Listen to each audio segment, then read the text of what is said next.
You are listening to Miller and Moulton, exclusively on the Florida Sports Network. And now, here's Mark Miller and David Moulton. Top of the morning to you on this first Wednesday of April. How are you, Miller and Moulton? Thanks so much for being with us here on the Florida Sports Network. Fired up.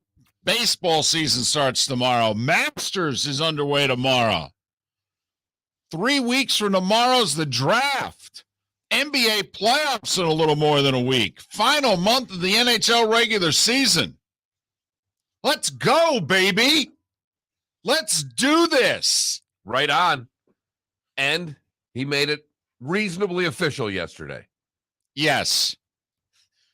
Unless I get hit by a lightning bolt from the heavens. I'm playing. Right. Unless I fall out of bed and have a mishap, I'm good to go. All those things you said, they're all wonderful, David. The draft, the basketball, the opening day, the last month of hockey, they're all wonderful. One Tiger Woods is playing in the Masters. That's enough for me. And not that any of those should be discounted, but, well, I didn't think this was possible. Most of us didn't. Hell, his good friends didn't think it was possible. Everybody in the country, even Jim Nantz, is happy. And Nantz did not like the way he was treated in that interview. He did not get the answers he was looking for. No. Jim's working on his lines now in his hotel room. What is it I'm going to say? Thursday, Friday, Saturday, and Sunday. This is going to shock you, Mark, but the tee times came out yesterday, and Tiger in one of the final groups off the tee on Friday, which means guess who we're going to see during ESPN's Friday afternoon coverage at the Masters. It's good. Shocking. You're going to see LT Gray. Going to play in the rain possibly then Thursday morning, though. Well, I think they all may. I mean, they start a little after 8 o'clock there, or right at 8 o'clock, and I think they're all going to be playing in the rain, quite frankly. But what, around 10:30 or so? 10:34, I guess, is his tee time in a threesome on Thursday. Oosthuizen and Neiman, his playing partners. I love the fact the defending champions teeing off 11 minutes behind them. There's going to be 17 people paying attention to that group. And it's a pretty good group. You are on to something there of what that place will look like every day out there. Well, I think his group will look like a Sunday. Because usually on early rounds at the Masters, the patrons do a pretty good job of being all over the course. There's a lot of golf going on. And I don't think that's going to be the case tomorrow. No. And it's going to be Sunday leader crowds, yeah, by the way, not just Sunday Tiger or, Jack or some of the others when they're not in contention. This is going to be, I think you called it a coronation type thing. It's going to be something I don't think we've ever seen at Augusta. Never seen this kind of buzz about a guy just playing. Not on a Thursday. Not on a Thursday. Trying to remember, my golf history and, what it was, Hogan's first tournament coming back from his car accident. But he's doing this. Looks pretty good. Sounds like the same guy. Jack released a statement basically saying, got to trust me on this one. He ain't playing if he doesn't think he can win. There's really no sense for him to tee it up if he doesn't think he can win. Okay. Want to see how much that make the cut bet moved after he finally announced that he was playing, if you know what I mean. Well, I do think he'll make the cut. I do too. I would be pretty stunned if he didn't. I really and truly would. As good as his short game is, as well as he knows those greens, as good of a putter as he is, I would be very surprised if he's not playing on Saturday.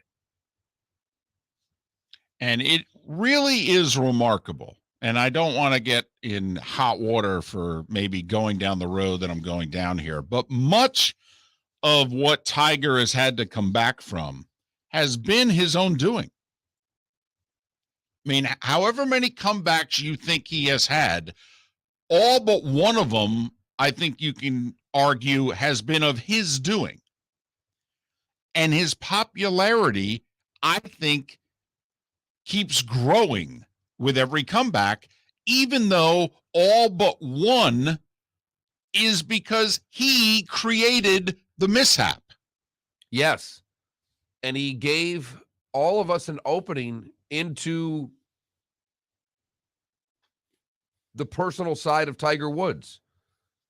And after the backing out of the driveway incident, you and I both contested when he did his mea culpa there and the one camera breaks and his mom sitting in the crowd, and it looks just terrible. Awful. Just awful. That we had said, you do Friday night on Letterman, you do Saturday Night Live, and you call it a day. It's over. There's nothing left for anybody else to take a shot at because you've taken all of them at yourself. Right. And he did get beat up for that presser. Oh, it was pathetic. But he got beat up. Yeah. After that, every other comeback, we saw a little bit more of the guy. From that moment there, where it was an orchestrated event by Tiger's staff, Tiger became human after that. He became more human. I think it's been gradual because even the first, people forget in 2013, he won 5 times, and I think he was player of the year. But he didn't win a major, and he had set the bar that basically it's majors or bust. But he had a terrific 2013. And then the back problem. And then it was like, he's going to have a fusion surgery. We don't know whether he's going to play again. And I thought it was after that one that he really let, his guard down for the first time. That he was still, when he came back after the mea culpa and all that, he was still trying to be a little bit of Tiger. He wasn't as big, wasn't as arrogant, wasn't as big of a hard ass. But, to me, it was when his body began to break down that we started to see whoever that is in there. And people like him. People who didn't like him like him. Well, that's what happened. I always respected the game, but I like Tiger more now than I did. I do. The fact that he showed us a little bit, the father-son, seeing him playing with his kid, a lot's changed about how we see Tiger in the public eye now. And it's a lot better version. Something about a dad and his kid can get a lot of people to change their mind about someone. I mean, Charlie's helped Tiger's Q rating, and there is no doubt about that, David. Even though young Charlie is actually the mannerisms and actions of a young Tiger. Yes. The arrogant, admire, but not necessarily as likable as he is now, Tiger. But since it's in a kid, we find it charming. See if we'll feel this way in about 6-7 years when he starts acting exactly the same way. Well, if he has any game, we're okay with it. Is there a son in the tour that it's the son of a former PGA pro? Like, are there any father-son combos in the PGA? There are. Well, like Justin Thomas's dad, is a club pro, right? Isn't JT's dad a club pro? I mean, the Stadlers both played on tour. Right. There have been Craig some. and Kevin. Yeah, there have been some, but I don't think there's been a son who's been a star, right? No. I mean, Gary Nicklaus lost in a playoff to Phil, actually, in a PGA Tour event, but I don't think he ever won on tour. Arnie's grandson Kind of on and off the tour for a while. But if you're NBC and CBS and you've got these long-term deals with the PGA Tour, you are rooting for Charlie, baby. Like, here we go. That's right. Keep it going, young man. Keep it going. Tiger, you keep playing now. You got to keep playing. You got to pass that baton, baby. Just pass it right along. Then we need you in the gallery at all these events because we need to do Saturday interviews and Sunday interviews. It's a lot of that's out there a little bit. Let's get through this week first and see where we go from there. But Tiger Woods officially playing unless something happens. Right. And as someone in our Twitch chat room said, well, you mentioned a lightning bolt would have to hit him from the sky. Well, apparently, if he goes outside today and tries to play, he could get hit by a lightning bolt. Storms in the area and rain. There was some rain yesterday. There'll be some rain today. Expected to be some rain tomorrow. So soft greens, longer course, but soft greens. And I don't think the length affects most of these guys. Anyhow, the soft greens will certainly help, but it will make for the winds that they're talking about later in the week. It'll be more of a problem than the softness, no doubt. Make the course drier, but harder. I want it to be windy. Yeah, I'd rather, this is the one. I mean, I don't care, but I like them throwing darts. I want to see someone have the opportunity to shoot 31 on the back nine. Well, I think they'll always have the possibility, no matter the conditions. I think you'll see somebody have the possibility of shooting 30, 31 on the back. I think the course just lends itself to that. But, I don't like it when it's 18 under that wins the Masters. I want to see like 10 under, 12 under win. I'm fine with that. What I want is someone to shoot 65 on Sunday and doing so, if you know what I mean. Like Jack won an 86 at 9 under. And we all thought we saw enough birdies and eagles on the back. Again, I don't care what the final score is. I want birdies coming in on the final 9. That's all. It's the only tournament you don't like carnage, right? Absolutely. Hate it. This is where greatness shines, and it's designed for that. Paul Azinger will join us at the top of the 8 o'clock hour to talk Tiger and the Masters. Top of the morning to you. Miller and Moulton, the Florida Sports Network. Hey, it's Mark Miller for the Training Grove by Orange Whip Golf, where golfers go to get better. Improve your golf game from home with Orange Whip Golf and Fitness online swing training program, The Training Grove. With a growing swing training video library and a daily program prescribed by golf fitness professionals, The Grove provides a clear path to unlock your most powerful swing, giving you control of your game like never before. Join thousands like me who have finally found a way to achieve results in half the time of traditional game improvement methods with The Grove's revolutionary blend of golf fitness, instruction, and award-winning Orange Whip products. Go to orangewhipgolf.com to get started for a free 14-day risk-free trial and use code Miller10 to get $20 off your first month. That's orangewhipgolf.com to get started for a free 14-day risk-free trial. Remember to use code Miller10. That will get you $20 off your first month. The Training Grove by Orange Whip Golf, where golfers go to get better. David Moulton for Napa, Napa Auto Parts, and Napa Filters. Insist on Napa filters for your vehicles, or if you're a do-it-yourselfer, only buy Napa filters. Napa has a filter for almost anything on earth that moves, whether it's motorcycles, foreign and domestic cars, vans, SUVs, earth-moving equipment. You get the idea. Napa Auto Parts, Napa filters. Insist on them for your vehicles, or if you're do-it-yourselfer, only buy Napa filters. Bring your big mouth to John Smith Subs and indulge in their overstuffed subs with the freshest quality ingredients. Enjoy our famous steak bomb with perfectly grilled marinated sirloin steak topped with provolone cheese, grilled onions, peppers, mushrooms, crispy bacon, juicy tomatoes, and creamy mayo. Boom! Made-to-order crispy fries can be paired with the Gator, the Cuban, the chicken bomb, or the Italian. Love local. Eat delicious with John Smith Subs. Find a John Smith Subs location near you today. You are listening to Miller and Moulton on the Florida Sports Network.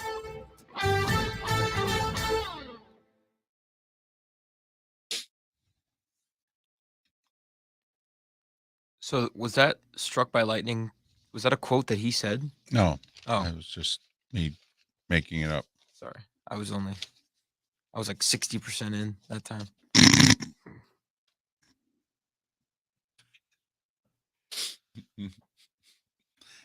He admitted he was only 60% paying attention to the monologue. Just for that What moment. else is new? That's 60% more than he usually pays attention to. For those of you who aren't here and don't understand, on the other side of the glass, my side of the glass, it is just a constant sensory overload. Why? What do you got going on in there? You watching like TikTok videos and? No, I got things to edit. I got the recording. I got the time. I'm not making excuses here, but I'm just saying. I have a quick question. What is the time? 6:17 with 12 seconds. Oh wow, we're within like 2 seconds here in the booth. How about that? Freak me out. There you go.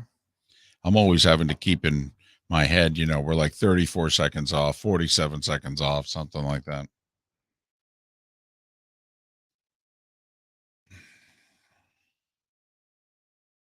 Well, KM, he nearly did that. That's moved out of the 10th spot into the 8th spot. Can't complain. Not good news for the Heat. Oh, good news for the Heat. Why? We wouldn't face him in the first round. Oh, that's right, because the 7-8 winner is the 2 seed. Yeah, that's true. 7 seed, yeah. Oh, saying that Brooklyn wins their play-in game.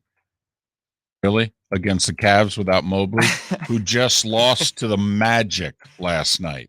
I don't want to say Cleveland's falling apart or anything. Could be a costly loss for the Magic. Now the Rockets are the worst record. Win, but that's what I meant. Yeah. Now what would suck is if that Trae Young going nuclear on the Nets hypothetically situation pops up, but in the 7-8 game, and then they play for the 8th seed and then destroy the Hornets by 50 or something like that.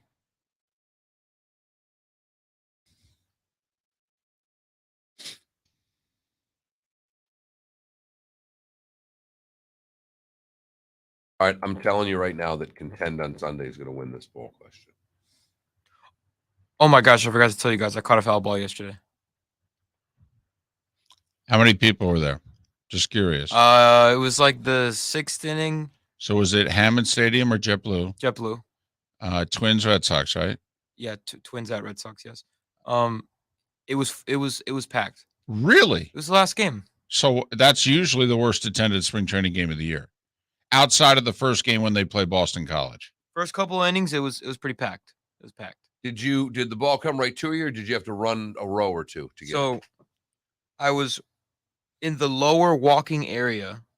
I'm facing the Pesky's pole, the right field pole, and I turn around to see the pitch, and then it's hit, and then it bounces off the fence, and then it took a one hop right in front of my face, and I caught it on the hop, and I skipped out of the tunnel, and I waved. Did you give it to a kid? I purposely caught it and then skipped so that I looked down and went like that so I wouldn't have to worry about like looking at the other people. So you kept the ball? Oh, I kept the ball. You kidding me? It was a highlight. And I was already heading to It was a highlight. grab a beer, so It was a highlight. caught it on the hop.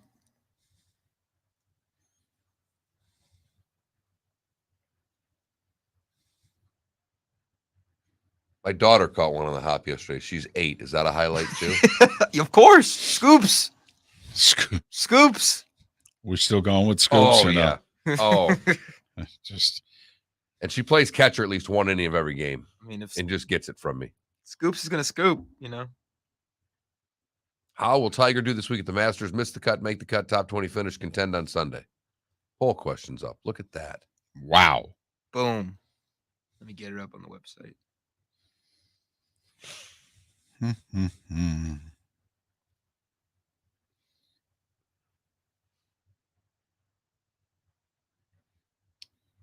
always happens.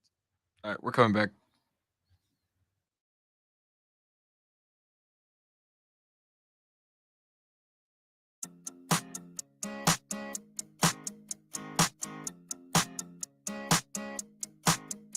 You're listening to Miller and Moulton, exclusively on the Florida Sports Network.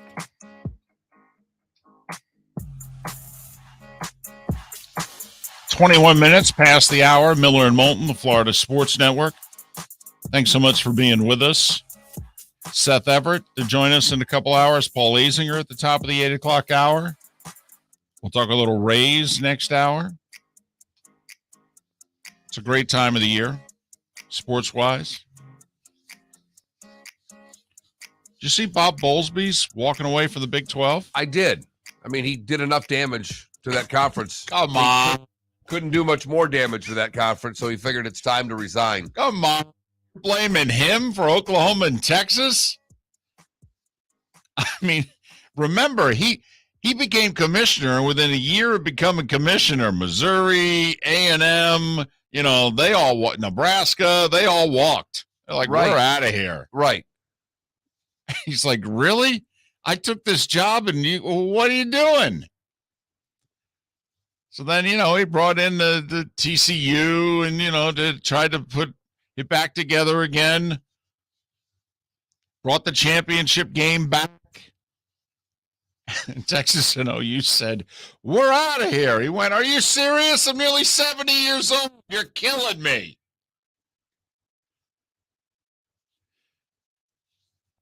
It's whether you want to say timing, unfortunate, or he didn't do a good job. The tenure of Bowlesby as Big 12 commissioner will be regarded as one of the worst that's ever happened. Well, it wasn't what's-his-face with the Pac-12, though. No. I mean, that was just horrible. Horrible. It's in the area code. Well, you're blaming him for a lot. No. His tenure will Right. get blamed for a lot. I'm not necessarily saying it's him. I am saying that the tenure that he was commissioner Right. was an awful tenure. I don't know It didn't work out well. if 5 or 50% of it was his fault. But Right. if you're a Big 12 fan right now, you are kicking this guy out the door, yelling at him while he's leaving. So he's 70, and apparently he realized he had 2-3 years left on a contract, and he's like, well, I'm not going to get an extension. And so then he started talking to the other presidents, and he's like, listen, I'm basically a lame duck, even though I got 3 years left on a deal. So if I'm a lame duck, how lame do you want me to be? And they all were like, well, you want to stick around? Because that gets you pretty close to the whole expansion talks again. And I'll say this is ironic. Sankey, stabs Bowlesby in the back with Oklahoma and Texas. And Bowlesby is Sankey's biggest supporter on what was the playoff proposal and expansion. Well, hell, David, it's the only thing left for his conference. They might not even invite them anymore. When Oklahoma and Texas leave, they become the Pac-12. Mark, we wondered why the Pac-12 commissioner wasn't Sankey's biggest or second biggest supporter. And, they voted against it. The Big 12's looking at the Pac-12 like, you guys are idiots. And you still have USC. I'm losing Oklahoma and Texas. What are you complaining about? Just saying. So I'll be curious if our buddy Mike Oresco gets it, because I think the American corporate offices are within 10 minutes of the Big 12 corporate offices. So he and his wife wouldn't even have to move. Does save some expenses. Absolutely. And younger, done a pretty good job. Yeah. His conference is falling apart around him as well. Right. He brought in the 4 new members. He could leave it for somebody else. He could go, hey, why don't I take your job? Because all the schools you're bringing in, I was just commissioner of. I've got great relationships with all of them. I will say, though, you're starting to see, and it's made an impact at UCF going to the Big 12. There are a lot of people that believe that Gus Malzahn doesn't take the job, if not heading to the Big 12. The new women's basketball coach that they just got was Kim Mulkey's right-hand woman, if you would, for all these years at Baylor, and followed her to LSU. And the one job that she decides, you know what, I'm going to go out on my own and do this, it's UCF. Why? They'll be in the Big 12 in a year. And she just spent all those years in the Big 12 at Baylor. And while right now the major sports are down at South Florida, men's basketball, football are down, you know, if South Florida could, you know, it's missing out on going to the Big 12, look what it's done. You know, we've talked about this a lot over the 15 years we've been together when South Florida was ahead of UCF for the longest time. And you mentioned timing jokingly about Bowlesby, but South Florida dropping behind UCF at the worst time when all of this is in place. And now look at what happens. You know, 10 years after South Florida had their moment in the sun, yeah, the stars didn't line up for them the way that when UCF got their act together, football and men's basketball and all that, the conference landscape seemingly, which had shunned them for so long, opened up for them. And so now you wonder, you know, South Florida likes to be in the same area code as UCF from an athletic standpoint. They could get lapped. Yeah, it's going to be very hard now. Yes, they could get lapped quickly. And, you know, we thought for the longest time they would try to make that a package deal. Never happened that way. Nope. And UCF is going to leave them in the dust. It's going to be so much harder for South Florida. I mean, UCF did it. Remember, you know, South Florida kept stiff-arming UCF and didn't really want them to keep following them around. But they never left them in the dust. This could be a dangerous I think 3-5 years. I think it's a death blow to South Florida. I really do. How do you now? There is a Big Four. Well, it could be. I mean, Financially, it will be. It could be. I think by the end of this decade. But do you agree? At least financially, it will be. There will be a canyon between the money UCF has access to and what South Florida has access to. Absolutely. Absolutely. Especially when you combine in the number of undergrads and all that. Yes, it'll be a much wealthier school. The reason why I believe South Florida can still be what it was and what it wants to be is Tampa. It's a top 15 market, and you can get players. You can get football players, you can get basketball players in the state. There's enough of them to go around. It's harder for you, there's no doubt, but I think you can do it. And with that conference going away, this is another one that you would like. This is another conference saying we really couldn't get that deal. You mean I'd have a shot at the playoff and the good teams all just left for the Big 12 and I could run roughshod through the American Conference and have a shot to get into a playoff? Well, right. That's how it would have happened. And that's why Oresco's been for it. I mean, first off, he was pounding the table for Big 5 should have been a Big 6 or Power 5, Power 6. I mean, that's why it's going to take longer and it's going to be harder. But you could see, Mark, if you become the cream of your crop, so to speak, 8-10 years down the road, somebody may go, hey, want to join our club?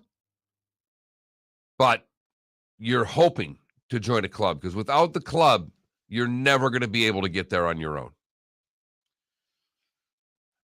It'll be harder.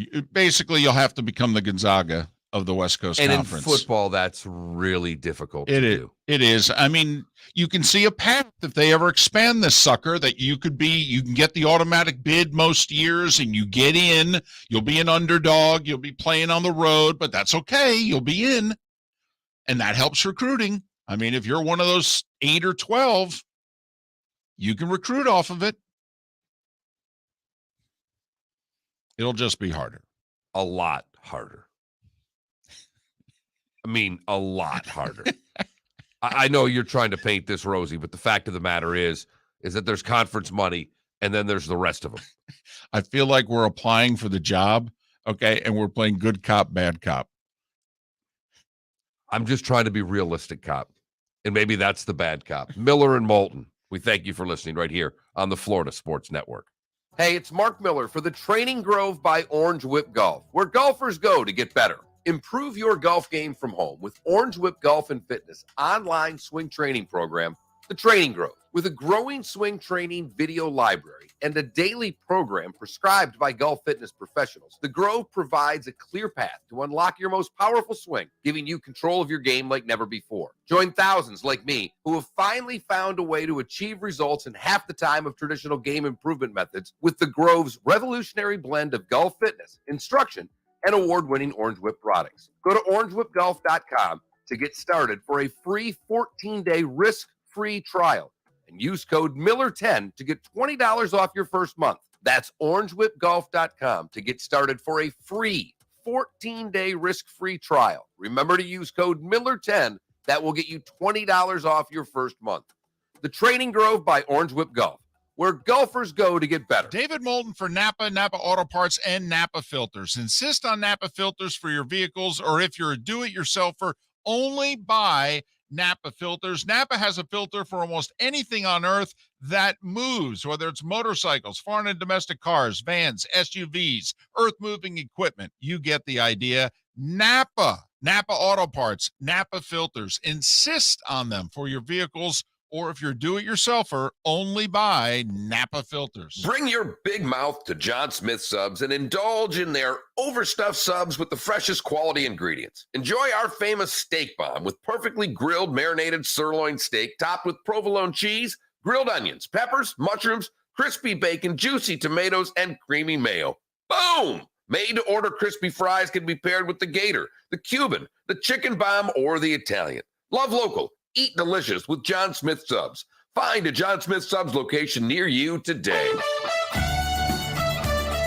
You are listening to Miller and Moulton on the Florida Sports Network.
I love it. Final line of this athletic article on the Rays. The Rays, they're going to be better than expected. They always are. Oh, Victor Rosa has entered the transfer portal, huh?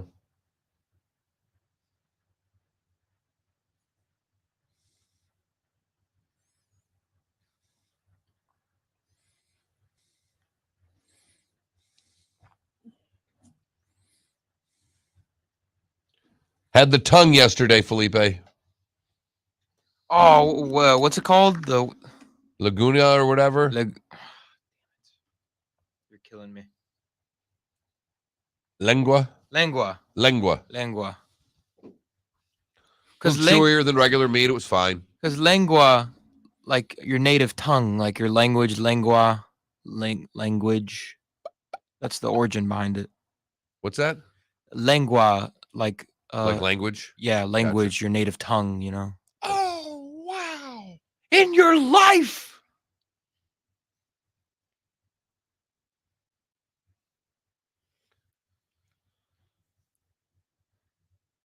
You know, it's funny because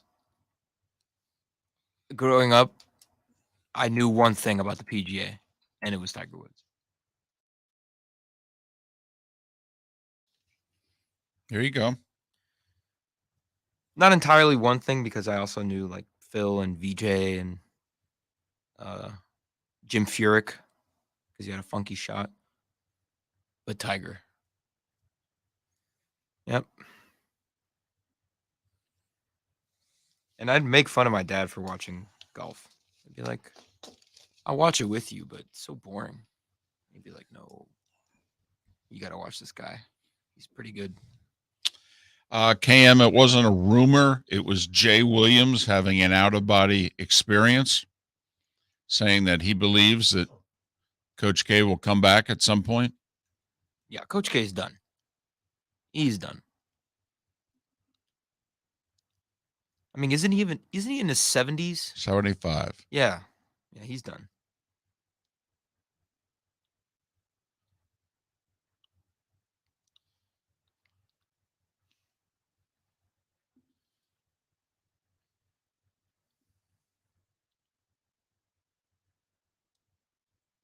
I will say though, when did Hubie Brown stop coaching? Because he's 88 and he's still on television.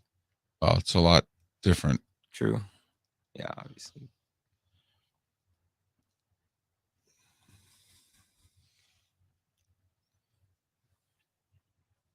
Oh, and he stopped in 04, so he's had some time. I love Hubie Brown though.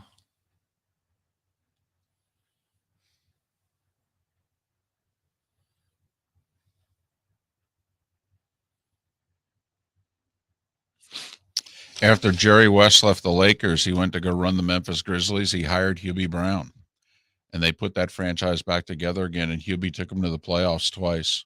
What a play I love that. by the tender here. Watch this. Oh, yeah, Mike Smith, and McDavid then scores. Yeah, it's a Yeah. ridiculously good play. I like it when Hubie goes, "Whoa, hold on now," and he breaks down the whole play. Here we go.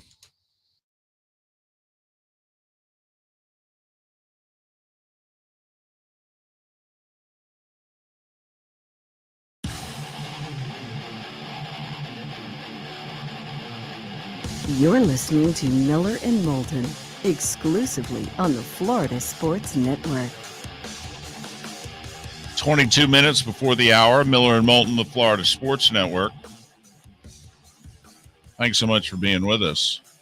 You know, we've been all over it for the last week with poll questions. You know, there are times we get them up about 18 minutes before the end of the show. But lately, I don't know what's happened to us. Paying attention a little bit more, I guess. But you're right. How will Tiger do this week at the Masters? Miss the cut, make the cut, top 20 finish, or contend on Sunday? I voted top 20. So did I. At that Mark Miller, at the David Moulton, at FL Sports Network on Twitter, or go to floridasportsnetwork.com and vote. How will Tiger fare at the Masters? I think contend on Sunday will win.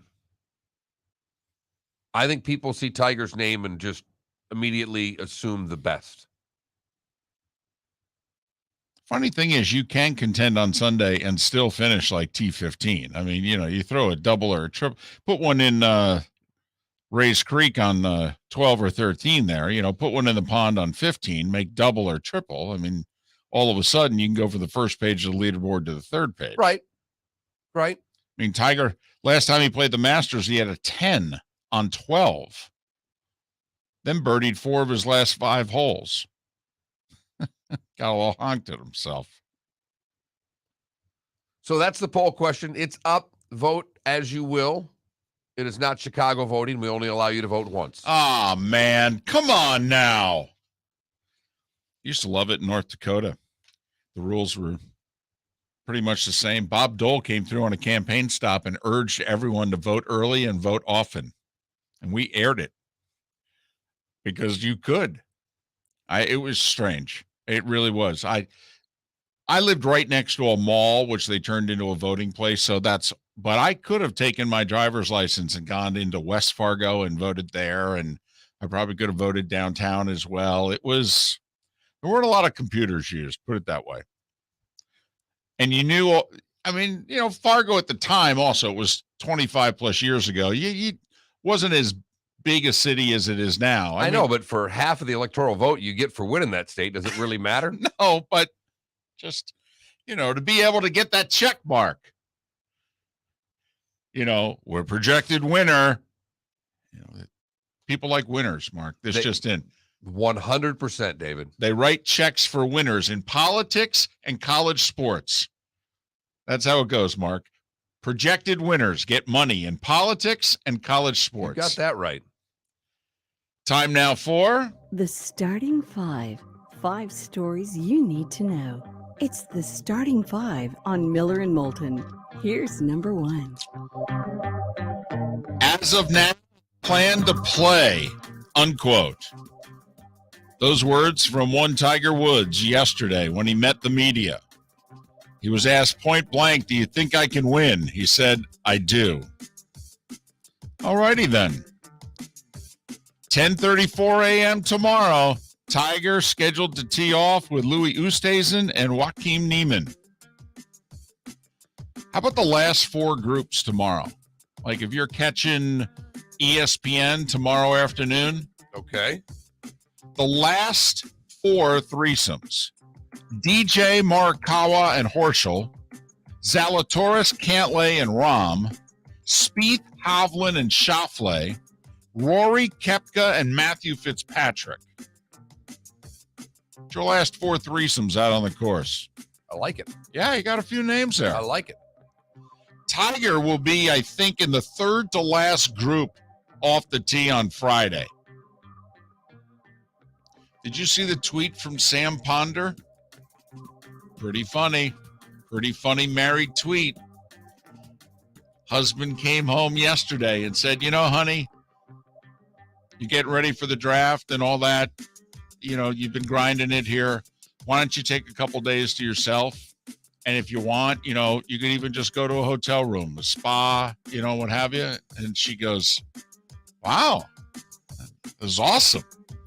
Happened to walk by the TV and saw that Tiger was playing in the Masters Thursday and Friday. She goes, what I got from home are you Thursday and Friday, huh? Imagine that. The par 3 contest is today, weather permitting. NFL news. 32-year-old Rob Gronkowski says, I'm not ready to commit to playing. You got to be all in, and I'm not right now. Can't do this 50, 60, 80%. You can't just show up, even at my age with all the experience that I have. You can't just show up and start catching passes. And he goes, I'm not ready to commit yet. You know, remember, it's not just Tampa that still wants him. Right. Buffalo would like him too. Mm-hmm. And the odds to win a Super Bowl at both places are about the same. They are. Weather's a little better, though, at one place. Right. Mom lives in Florida. Taxes. Right. Could be a folk hero, though, in a third place. Got that going for him. Yeah. And if you're on that Bills team that wins the Super Bowl, though, Oh, I know.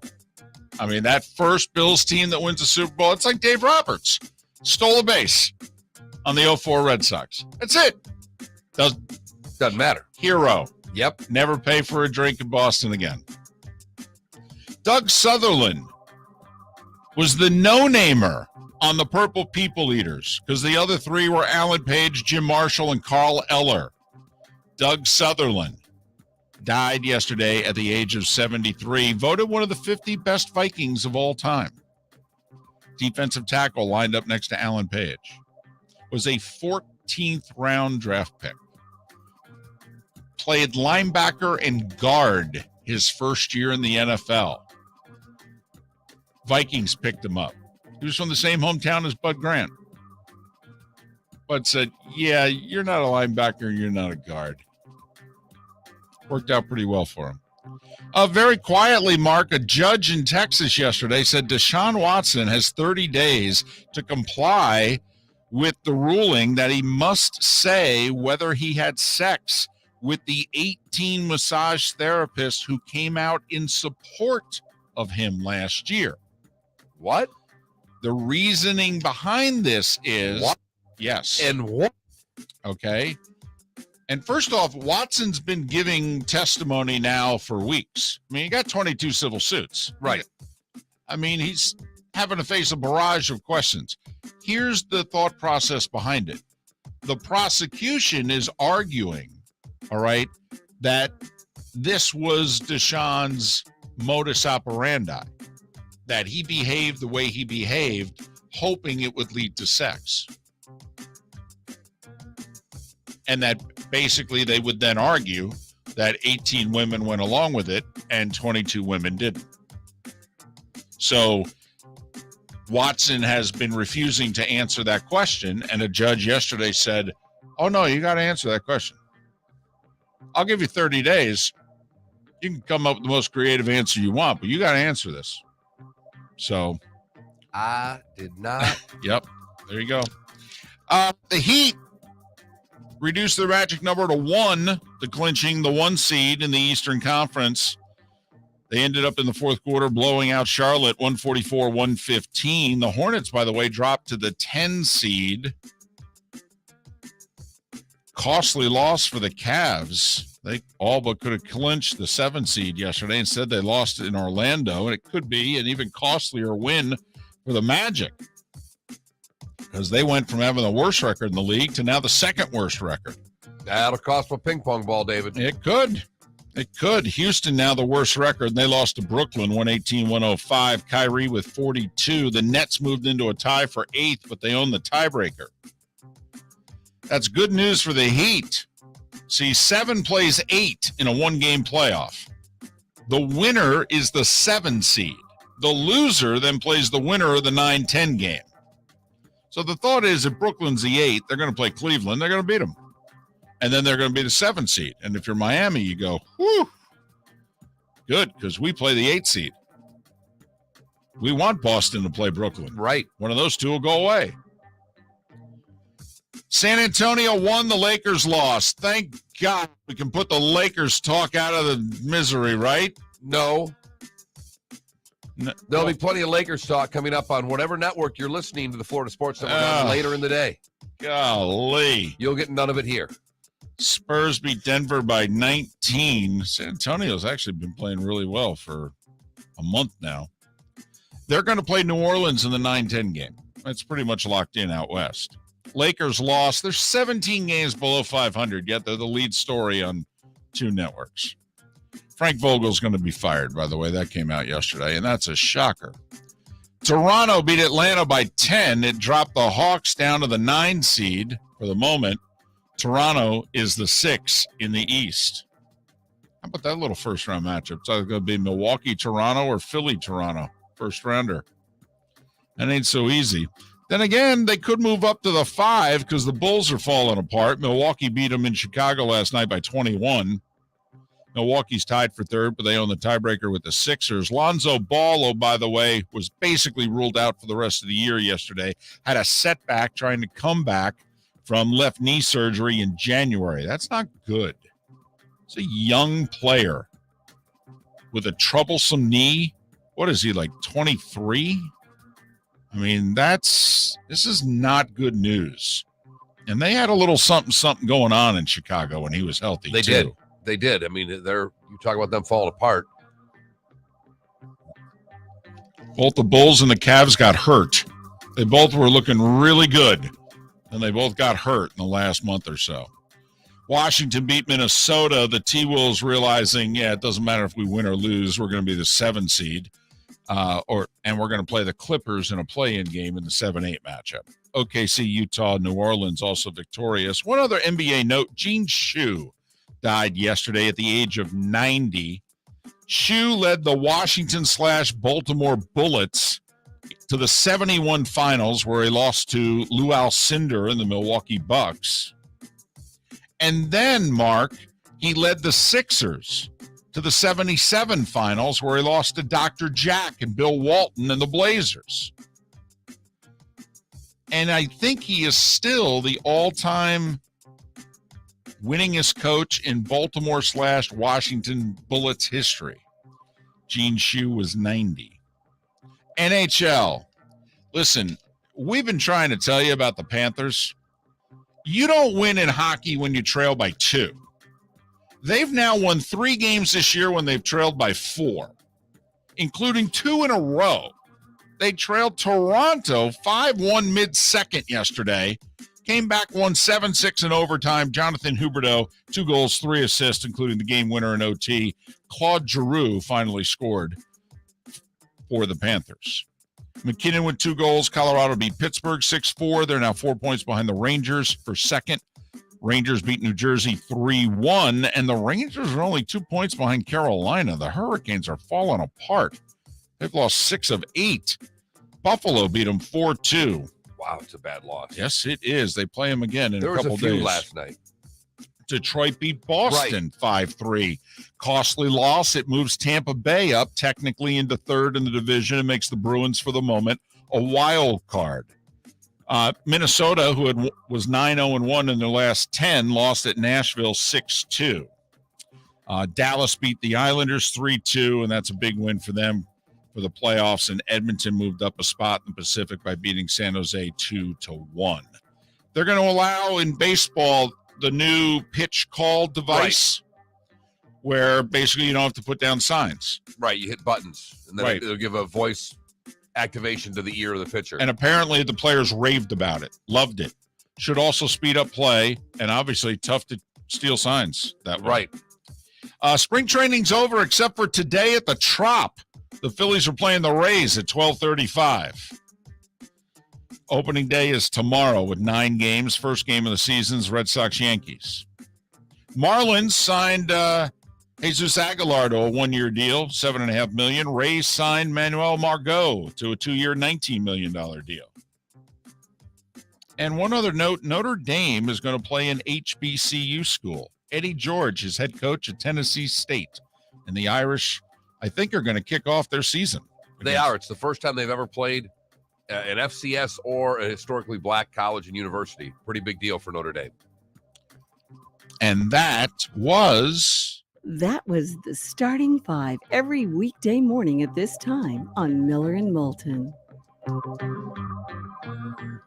So a little this, little that. Got a lot going on. Poll question is up. It is about Tiger Woods. Where is he going to finish in this year's Masters? You can go to that Mark Miller, the David Moulton, FL Sports Network on Twitter, or FloridaSportsNetwork.com to vote as well. Paul Azinger in an hour.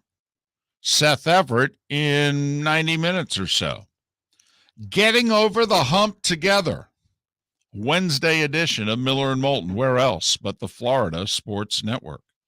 Bring your big mouth to John Smith Subs and indulge in their overstuffed subs with the freshest quality ingredients. Enjoy our famous steak bomb with perfectly grilled marinated sirloin steak topped with provolone cheese, grilled onions, peppers, mushrooms, crispy bacon, juicy tomatoes, and creamy mayo.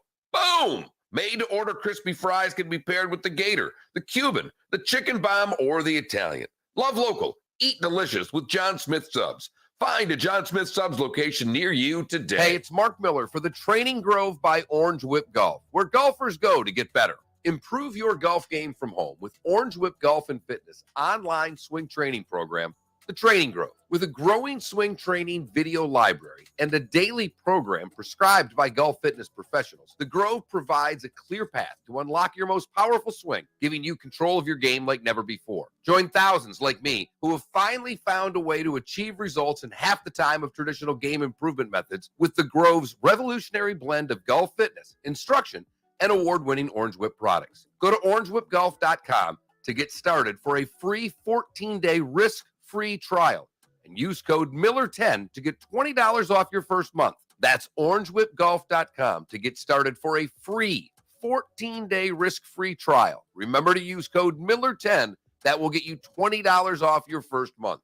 The Training Grove by Orange Whip Golf, where golfers go to get better. David Moulton for Napa, Napa Auto Parts, and Napa Filters. Insist on Napa filters for your vehicles, or if you're a do-it-yourselfer, only buy Napa filters. Napa has a filter for almost anything on earth that moves, whether it's motorcycles, foreign and domestic cars, vans, SUVs, earth-moving equipment. You get the idea. Napa Auto Parts, Napa filters. Insist on them for your vehicles, or if you're do-it-yourselfer, only buy Napa filters. Hey, it's Mark Miller for the Training Grove by Orange Whip Golf, where golfers go to get better. Improve your golf game from home with Orange Whip Golf and Fitness online swing training program, The Training Grove, with a growing swing training video library and a daily program prescribed by golf fitness professionals, The Grove provides a clear path to unlock your most powerful swing, giving you control of your game like never before. Join thousands like me who have finally found a way to achieve results in half the time of traditional game improvement methods with The Grove's revolutionary blend of golf fitness, instruction,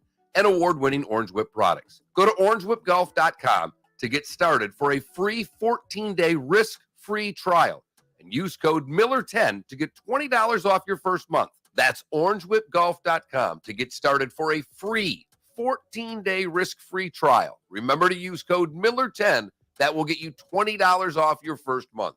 The Training Grove by Orange Whip Golf, where golfers go to get better. You are listening to Miller and Moulton on the Florida Sports Network.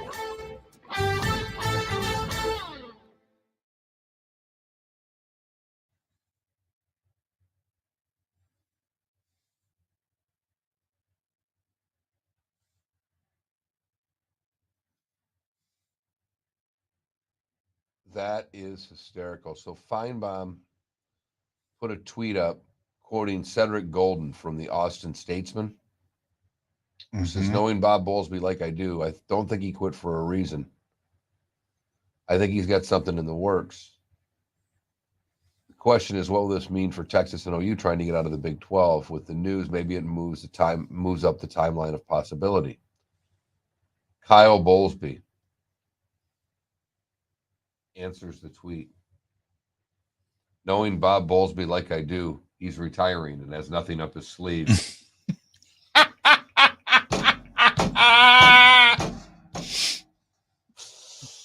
That's funny. Damn it, that's funny.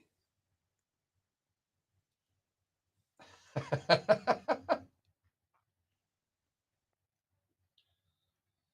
do you want to do here? We really got 2 segments and the show's about over. God,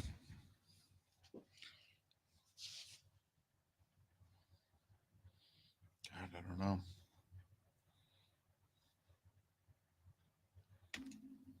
Has Phil ever won a Masters? 3. They have the I guess like the dinner. Yeah, he didn't go. He didn't go. No. Of course not. Why would he? Well, it's the first one since he won that he didn't go to. I mean, yeah.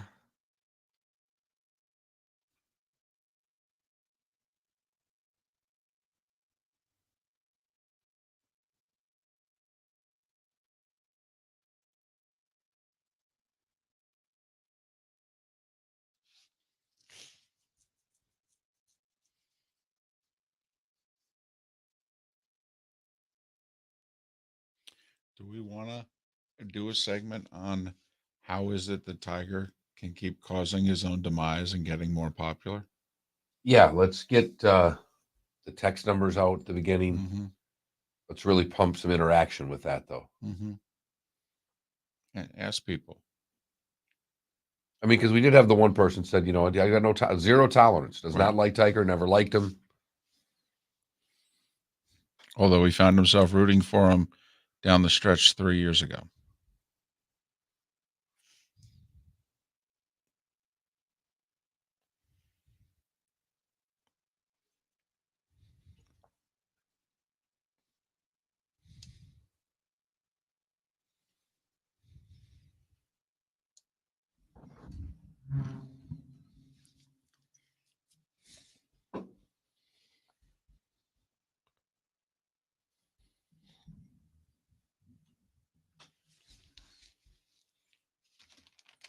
All that talk about berries yesterday. Breakfast.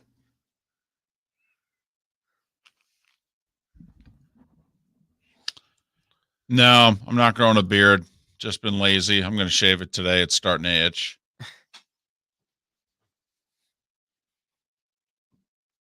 Ten seconds. I shaved all the time for 20 years doing local TV. And boy, once I didn't have to anymore,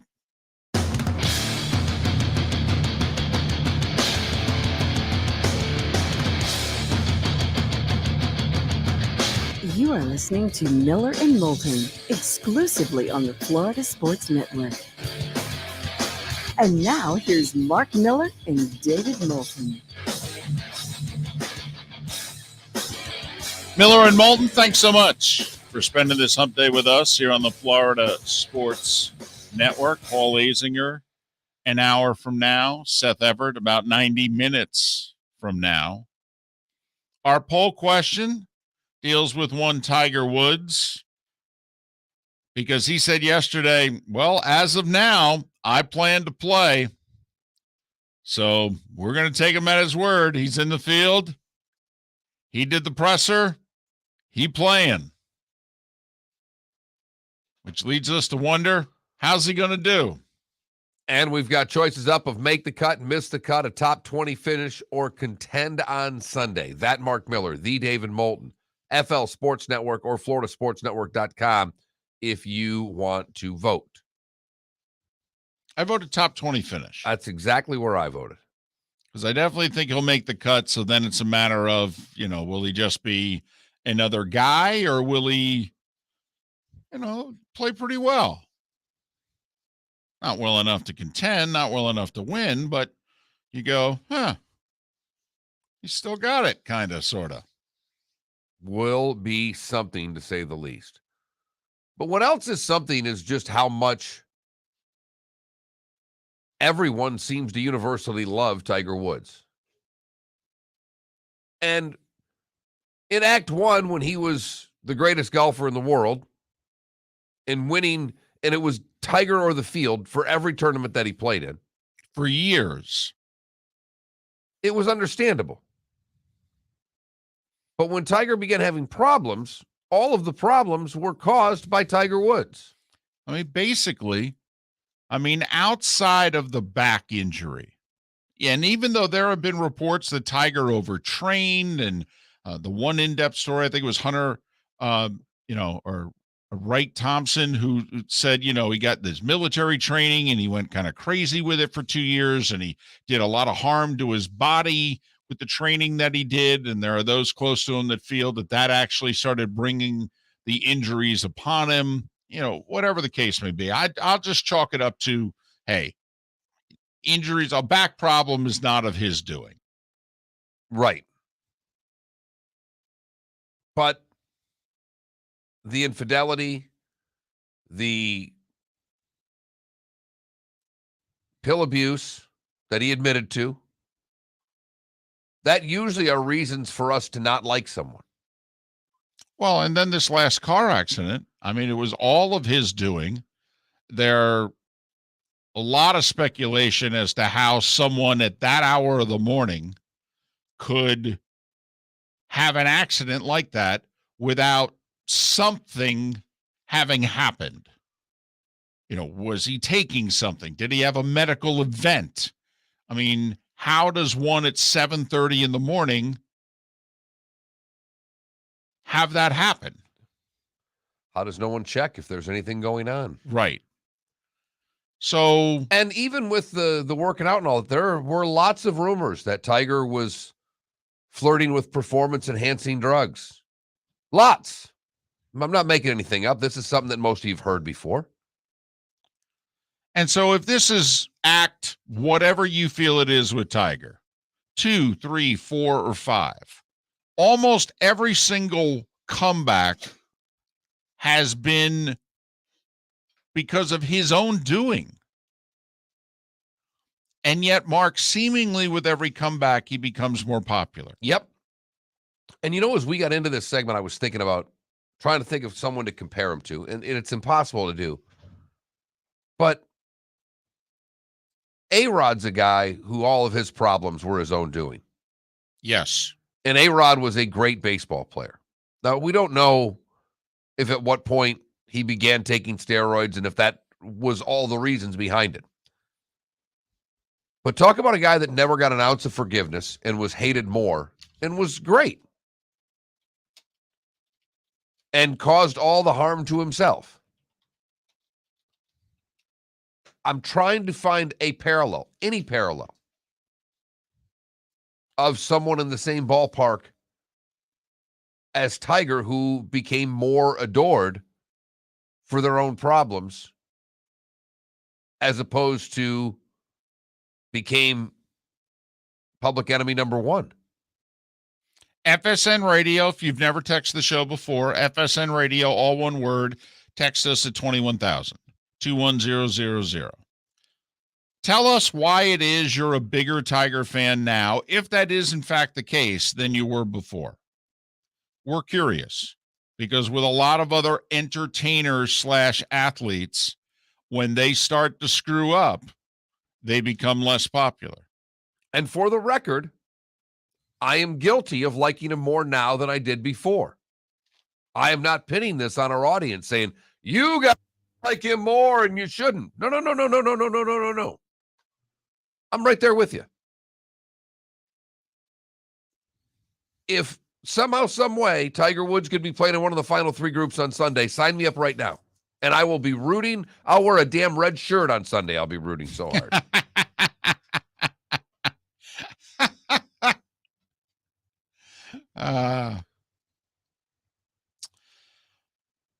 I'm a Phil guy, so when it was Tiger versus or Phil, I always rooted for Phil. I didn't root against Tiger, but I rooted for Phil. I do find myself, because I do believe, even though I think that Tiger still has a little bit of image control and a little bit of sandbagger in him.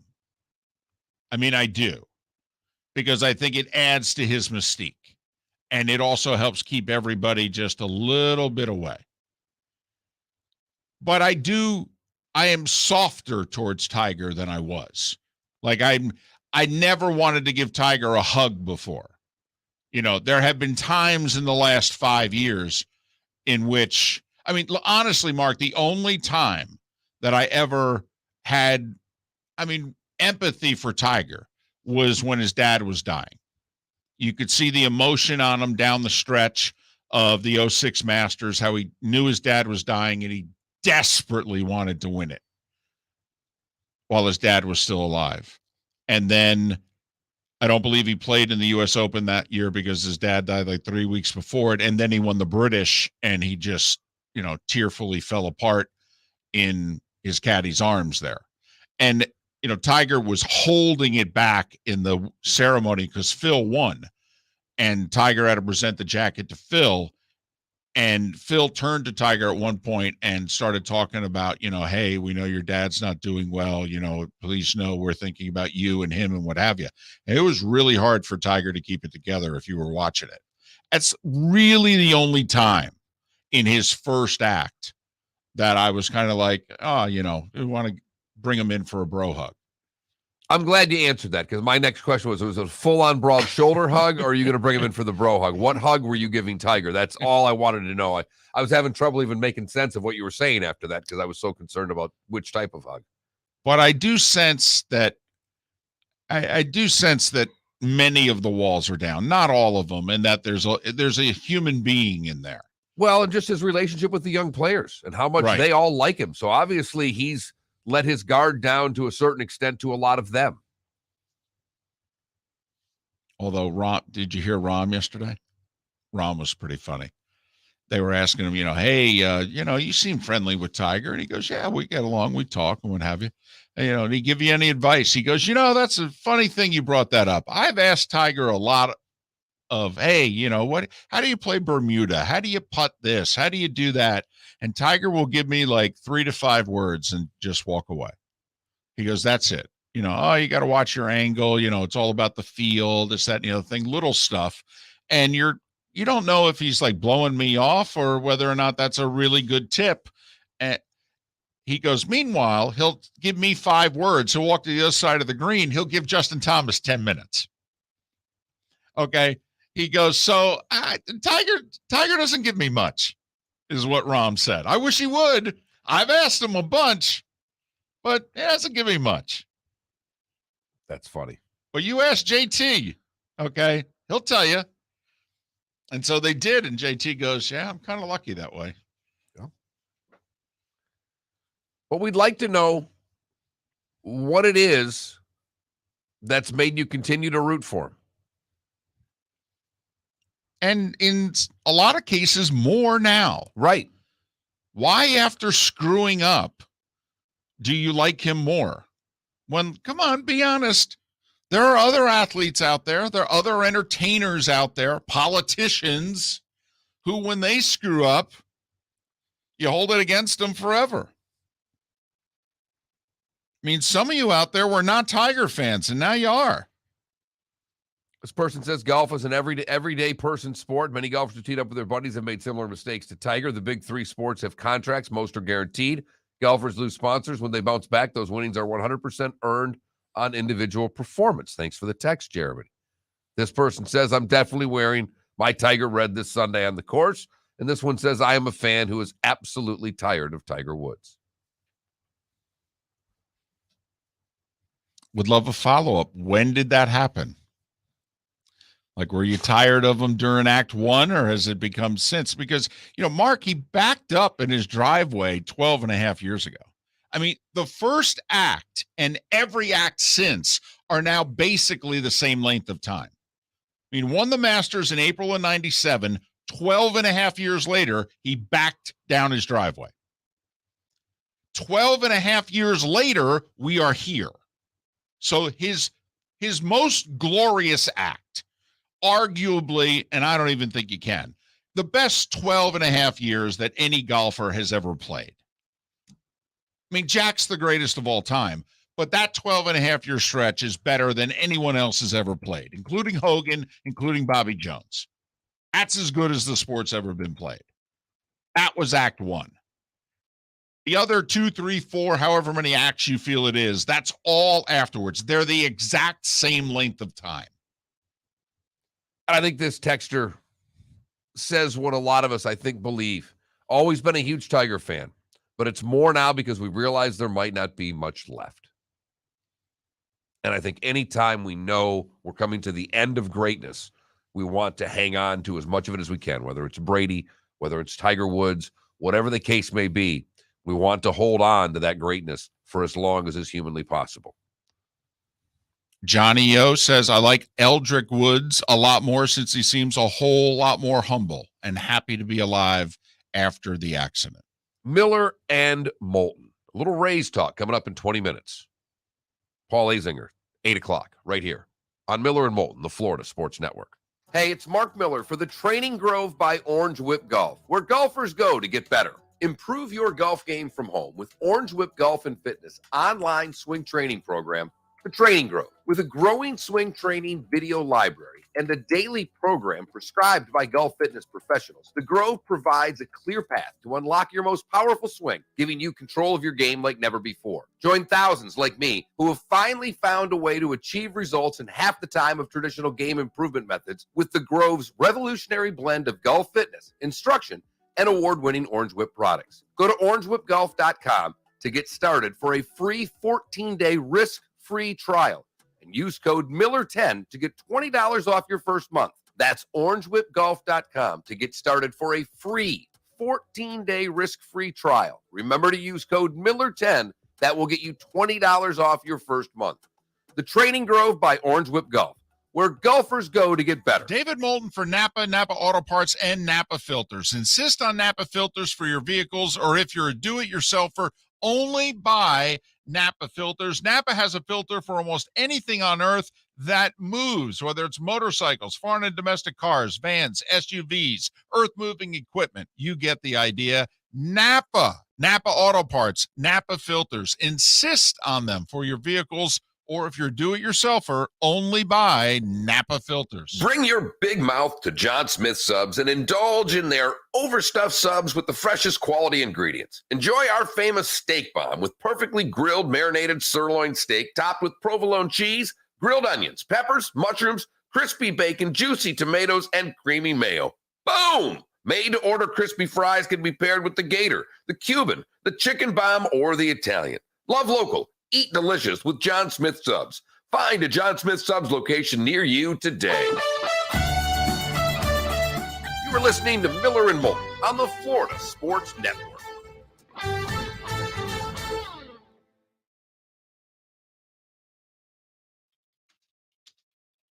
Got a couple nice comments in the Twitch chat room here. Got a couple more texts if we want to read them coming back. Yeah, I'm reading the Twitch stuff here.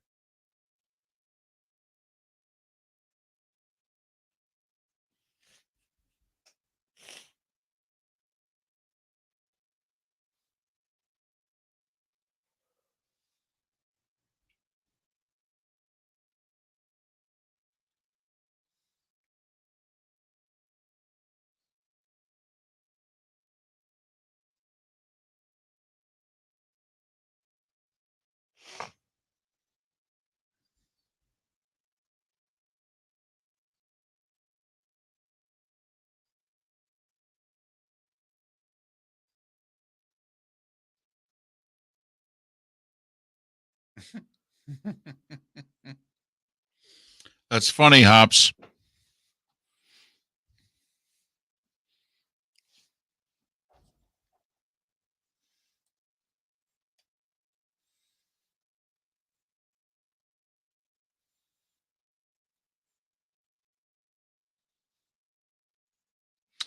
And Mark, you said his swing and workouts messed up his swing. That's what we were talking about, his workouts.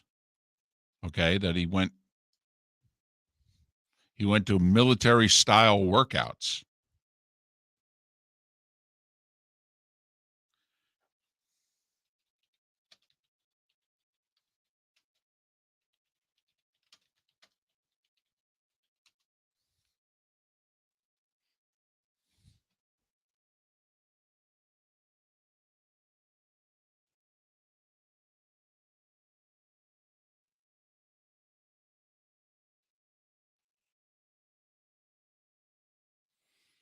Yeah, General, where are you?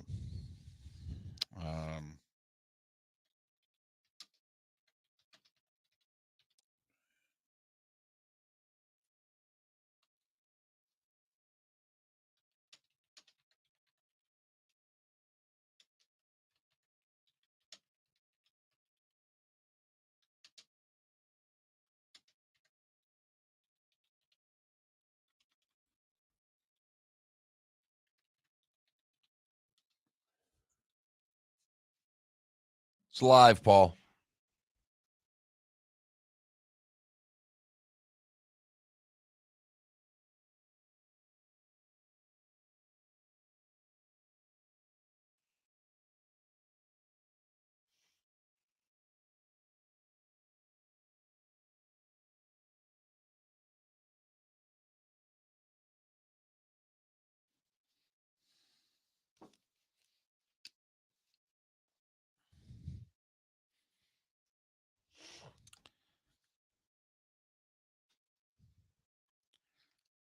What we've been told about certain translator signals in whether it's Tampa St. Pete or Fort Myers Naples is that before the sun comes up, sometimes there are conditions that can affect the strength of the signal. I think it's horse hockey and they're lazy, but that's what they tell us. Right. So the show's on a variety of apps. And in those in Southwest Florida, I know you don't like to do it, but believe it or not, of the three signals it's on, I could argue the AM 770 signal's the best. It'll get you through in a pinch.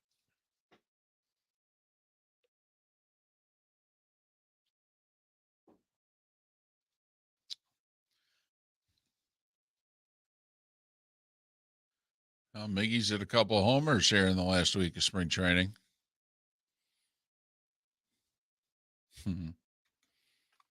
I love him. He's so fun at first base. You see him messing around with the base He has runners. fun. He really does. Yeah, General, I can't look. I'm doing a show, man. I believe you. You're in here. You can listen here. You can listen on an app on your phone. We don't work for this company, man. No. I'm sorry. I really wish we had better signals, but the fact of the matter is we work for the Florida Sports Network. We are at the mercy of our affiliate signals. So, yeah. No. General, we don't think any of you are lying. No.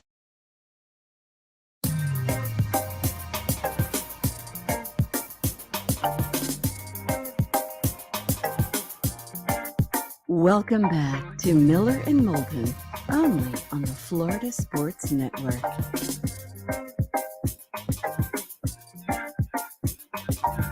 "21 minutes past the hour. Miller and Moulton, thanks so much for being with us. The Florida Sports Network. Steve Carney will join us roughly 15 minutes time. Founder of stpete9.com. He covers Rays baseball. He hosts the Under the Orange Roof podcast. Steve Carney in about 15 minutes time. Paul Azinger at the top of the hour. You could argue the biggest story in sports right now, it will be his greatest comeback ever. And he's had a few. Would you agree with that? If he's putting a jacket on, I mean, if he wins again, it's his, and I don't just mean at Augusta, but if he wins again, yes. I actually think it's his greatest comeback ever, just if he plays. I mean, I think Tiger is prone to exaggeration, but, you know, even the medical people said it was touch and go with that leg, man. I mean, whether we kept it or not. So if he can just play, and I don't mean, you know, just No. I know what holes you mean with Charlie. I mean, if he's playing at if he can Augusta, play he's 72 making holes, a cut, and right. you know, I mean, Hogan became Hogan after the car accident, which it was like, holy, are you serious? I mean, you were near death, and you're doing what? An accident that affected him the rest of the career. I mean, the year that he won 3 majors, he couldn't compete in the 4th. It was a PGA. It was a bunch of match play. He couldn't do the walking. Sorry. Yeah, I understand. But in order for this to be his greatest comeback, to me, Right. It's a personal question. he right. has to win. Fair enough. And I don't mean this week, but at some point. Fair enough. What's your expectation for Tiger, since it certainly appears as if he is playing in the Masters? He said so himself yesterday. We give you 4 choices, which is miss the cut, make the cut, top 20, or you're not going to believe this, but he's going to contend on Sunday. Those are your 4 choices. That Mark Miller, the David Moulton, FL Sports Network on Twitter, or floridasportsnetwork.com. Go vote. Texter, first-time texter, and thank you for that. It says, showing he is human, went from a hater to a lover before he was like a machine. And this one says, just the ability. After all, what has Tiger done against me? Cheer for Tiger just to see him perform the extraordinary, like Barry Bonds hitting into the stratosphere. Has nothing to do with the person. Because we've asked, you know, Tiger is unique in a lot of ways, but one of them, unique may be too strong a word, but he's the rare athlete / entertainer performer who has had multiple comebacks, almost all of them of his own doing, and yet is getting more popular. And so we asked you why. Why do you like him more now than you did during his heyday? And, you know, Mongo here says everyone wants to be clutch, and there are not many athletes who have ever been as clutch in the bigger moments than Tiger. And this person just simply says he cheated. We're good with that. And I needed to say, I didn't know what he was talking, you know, and he just said on his wife. Okay. If that's your line in the sand, then it's your line in the sand. Well, I don't hold things like that against the athletes that I watch. I separate the two. Well, very early when we brought Tiger up, KM in our Twitch chat room said infidelity has, you know, wrecked my family. And so I'm not on board. He said, now I will admit, down the stretch 3 years ago at the Masters, I did start pulling for the old guy. But he goes, but that's it. In the last 12, 13 years, that is it. You know, Go Raiders here says athletes are entertainers, and we live vicariously through them, in my opinion. And Tiger makes the most boring sport entertaining. And he's done it like no one ever has, at least for me. And that's why I root for him. This person's going out on a huge limb. Tiger won't make the top 5 at the Masters. Take it to the bank. That's a hot take. Thank you for that. Wow. Really went out there on a limb.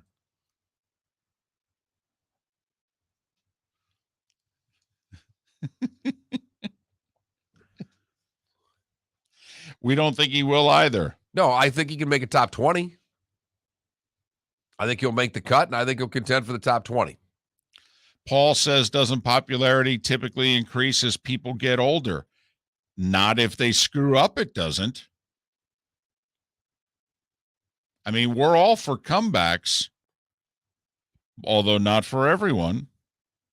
And multiple comebacks? I mean, we're usually good with one. I mean, everybody screws up. We like to bring people down a notch or two. Okay, you've had your humble pie and, but now you're working your way back. All right, now we'll support you now. We took our pound of flesh. And, you're right. Tiger's first mea culpa, he was beat up pretty good after the press conference with one camera for a golfer. Right. I mean, let's put this in perspective. It wasn't how we would treat a lot of other people, but for a superstar golfer, he was beat up a little bit. And as you mentioned, that next comeback led to back problems. The only time that you could cite that injuries were not of his own doing. Right. Even though you could cite they were of his own doing because of how hard he worked out and a lot of other reasons. But, hey, people get hurt. It happens. You don't blame the person for it. So the back problem all right, you're an athlete. It happens. But then the pill addiction and problems that came from it, and you lost your form for basically a year and a half. All right, came back from that. Then there was the car accident. Questions surrounding it that will always be unanswered. And now here we are 14 months later. How did he get Ray Donovan to that site so quickly? I mean, because if I have questions, it's about all of the investigation of this accident that we know nothing about when we know everything about everything in today's world. Mark, some people have really good fixers. That is an incredible fixer. Klecko asks an interesting question in our Twitch chat room. And by the way, if you're not watching us, subscribing, following us on Twitch, please do so. The Miller and Moulton Twitch.tv channel. Klecko asks, will this make Phil's comeback tougher now? You can argue it both ways. Well, I'll tell you what. Phil's making his own comeback tougher right now.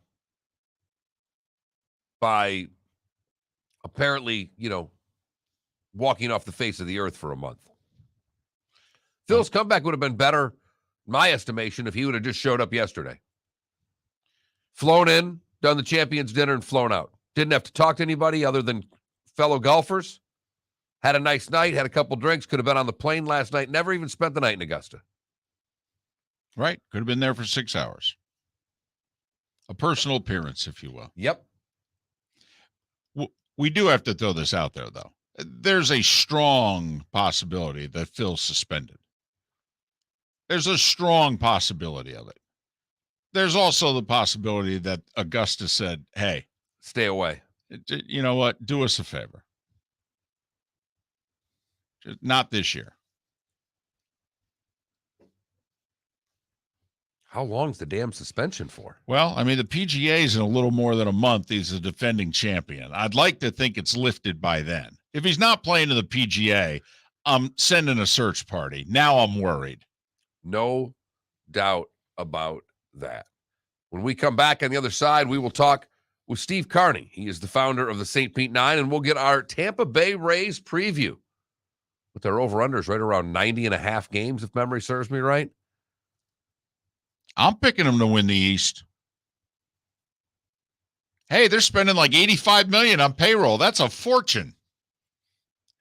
Miller and Moulton. Paul Azinger, top of the hour, Florida Sports Network. Hey, it's Mark Miller for the Training Grove by Orange Whip Golf, where golfers go to get better. Improve your golf game from home with Orange Whip Golf and Fitness online swing training program, The Training Grove. With a growing swing training video library and a daily program prescribed by golf fitness professionals, The Grove provides a clear path to unlock your most powerful swing, giving you control of your game like never before. Join thousands like me who have finally found a way to achieve results in half the time of traditional game improvement methods with The Grove's revolutionary blend of golf fitness, instruction, and award-winning Orange Whip products. Go to orangewhipgolf.com to get started for a free 14-day risk-free trial and use code Miller10 to get $20 off your first month. That's orangewhipgolf.com to get started for a free 14-day risk-free trial. Remember to use code Miller10. That will get you $20 off your first month. The Training Grove by Orange Whip Golf, where golfers go to get better. David Moulton for Napa, Napa Auto Parts, and Napa Filters. Insist on Napa filters for your vehicles, or if you're a do-it-yourselfer, only buy Napa filters. Napa has a filter for almost anything on earth that moves, whether it's motorcycles, foreign and domestic cars, vans, SUVs, earth-moving equipment. You get the idea. Napa Auto Parts, Napa filters. Insist on them for your vehicles, or if you're do-it-yourselfer, only buy Napa filters. Bring your big mouth to John Smith Subs and indulge in their overstuffed subs with the freshest quality ingredients. Enjoy our famous steak bomb with perfectly grilled marinated sirloin steak topped with provolone cheese, grilled onions, peppers, mushrooms, crispy bacon, juicy tomatoes, and creamy mayo. Boom! Made-to-order crispy fries can be paired with the Gator, the Cuban, the chicken bomb, or the Italian. Love local. Eat delicious with John Smith Subs. Find a John Smith Subs location near you today. You are listening to Miller and Moulton on the Florida Sports Network.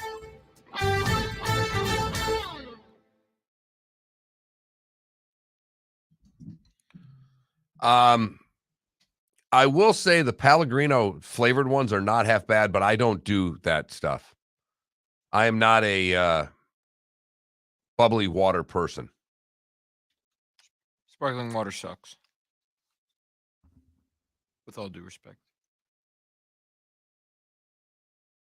I can't help you with that, Bingham, but I hope they run a lot of ads because we'd make some money then. I hope you guys have to watch ads for 30 minutes every time you come on. No, I'm just joking. 3 would be nice.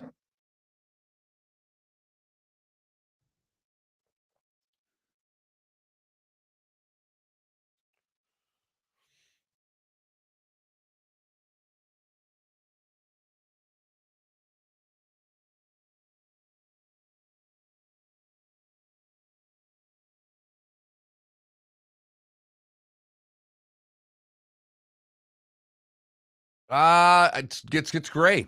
I used to wear a goatee, but I don't because it's gray. It makes me look old.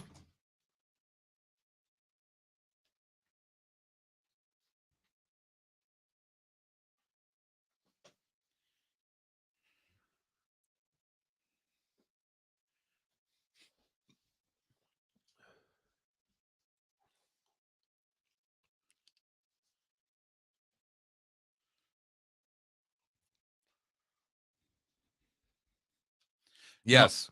Yes, General. He is the same with vegetables. Well, hold on a second. I mean, Green vegetables.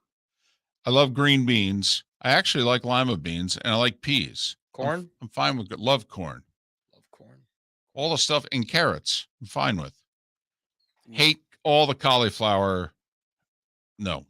Some steamed carrots. Yes. I'm better. I think I'm better with vegetables than I am fruits. Okay. That's acceptable. That's because potatoes are vegetables. Could I eat a salad without dressing? Yes. No. Exactly. You know, if your mustache starts turning gray, should have saw the walrus, the Masters dinner last night. Just, he does look like an old walrus sitting on the side on the big ledge there. I will say, I forgot to tell you guys the other day, I was asking around about the whole Naples signal situation. And one of my friends that lived in Naples said that they've got some real bad issues because one of the main towers down there is sitting on property that they no longer hold a contract to. So the tower is just sitting there needing to be repaired, but no one is allowed to repair it because their lease on the property expired and the owners want way too much money to renew the contract. Yep, not our problem. Thus affecting not just radio signals, but cell signals as well. And yeah, not our problem. I mean, it is, but we can't do anything about it. It affects us. But, So, yeah. right. And we got enough on our plates, so we worry about what we can control, unfortunately. But hey, when we did sports in this market and we worked for the local station, we got it on a 50,000 watt FM. Yeah, they were on a 50,000 watt FM, and then they fired me, fired David, and now they have 2 tin cans. Right. So, you know what? They could have been successful and on a 50,000 watt FM. All they had to do was take me out of sales and offer me a job to do radio, which is what I wanted anyhow. Right. That simple. So, not our problem. In fact, we paid quite a price. Yeah. Cost me most of my career. It cost us a lot of money. But you mentioned that the 770 signal is good in Naples. No, we were on 99.3 FM when we left here. We were on a 50,000 watt FM. You see on these shirts, 99.3? No, That's know. the station we used to be on until these two drove it right into the gutter, along with the kid at the end of the hall. I told you guys I was here when it changed from 99.3 to 98.1. It was a nightmare. It was a disaster. Oh, well. It's just a little intern. Not our problem. 10 seconds. Oh, I gotta make a phone call. Damn.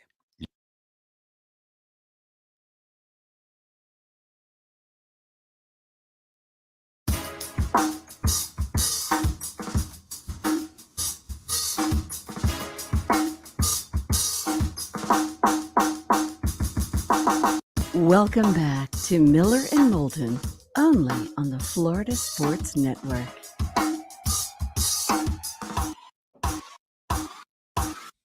"22 minutes before the hour. Miller and Moulton, the Florida Sports Network. Thanks so much for being with us. Major League Baseball season gets underway officially tomorrow. Masters gets underway officially tomorrow. The NFL draft is 3 weeks from tomorrow. NBA playoffs begin in a little over a week. As the late Don Imus would say, Mark, we got a hot steaming situation going on. Our poll question, it involves Tiger Woods. Everybody excited, or seemingly everybody excited about him playing in the Masters. So we ask you, how's he going to finish? Is he going to miss the cut, make the cut, top 20? Or, you're not going to believe this, he's going to contend on Sunday. Those are your choices. Vote accordingly. Steve Carney is kind enough to join us. He's with stpete9.com, STPETE9.com. He covers the Rays and is host of the Under the Orange Roof podcast. You can follow Steve on Twitter at Steve Carney. Steve, it's David and Mark. Thanks for getting up early for us. How are you? Good morning, boys, from Tropicana Field, where we're going to get to see one more exhibition game before the start of the 2022 regular season. So it's always great. The last spring training game, that honor, Steve, goes to the Tampa Bay Rays. Yeah, well, of course, because this is their home. And so you knew that they were going to get one more chance. And of course, the Phillies, I believe, they start the year in Miami with the Marlins, so they're not going anywhere. So it's an easy drive down Interstate 75 in order to get to Miami. Why not throw one more game in the mix and try and get some more work in? All right, Steve, explain to me as best you can the Austin Meadows trade, because it did not make a lot of sense to David and I. Does it to you? I make a lot of sense. I mean, obviously, when you're sending away the guy who was your team leader in RBIs last year with 106 and 27 homers, and has been a really crucial piece to the last 3 seasons for sure, and then part of a fourth, I get that there's frustration. But I look at it this way, that there are 3 major reasons why you would want to make a deal at this point. Number one, you want to try and clear a path for your former number one pick, Josh Lowe from 2016. He was going to start at AAA for, I believe, for the second straight year. He would have started in AAA in 2020 had there been a minor league season. So you wanted to try and give him a path to the big leagues, because with Meadows here, there was no path for him, and he was going to start the year in Durham again. So you want to give him that path. The other thing is, that provides a ripple effect. So for guys like Ruben Cardenas, who was going to start the year at AA, now he can start the year at AAA, and so on and so forth. And that runs down the organization. You're going to give some of your best prospects throughout the organization a chance to be able to prove themselves at the next level up. And the third thing is, they really do like Isaac Paredes, who they got back from the Detroit Tigers. Talking with President of Baseball Operations Eric Neander yesterday, he said that they really like the way his approach is, his approach to the plate. They find it to be more advanced than guys like Taylor Walls, who's going to start the year here at the big league level, and Vidal Brujan, who's going to start in AAA. So they really like the way he acts the plate. They like his versatility in the infield. He's another guy that can play throughout the infield, so they don't really have to worry about, okay, we're going to basically lock ourselves in to one guy at one spot. This is another guy that they can use. I know they like to say the best ability is availability. The second best ability for the Rays is certainly flexibility. He's Steve Carney, stpete9.com, stpete9.com. You can follow Steve on Twitter at Steve Carney. He's also host of the Under the Orange Roof podcast. Did the Rays chalk up the playoff exit to the Red Sox as, hey, short series and these things can happen? Or are they rethinking what they're going to do from a starting pitching standpoint? Oh, well, to the Rays in the playoffs last year as a lot of inexperience. They had a lot of guys that had not been, especially on the pitching side, without Tyler Glasnow, without Blake Snell, without Charlie Morton. Those were three main guys in the World Series last year that they did not have. And so they chalked up last year's loss to the fact that these are new guys that are now getting that experience, and that they should be better for it here in 2022. So I don't see a whole lot of philosophical change from the Rays. And that might not be a bad thing, because obviously if you're going to win 100 games in the regular season in the American League East, they're doing something right.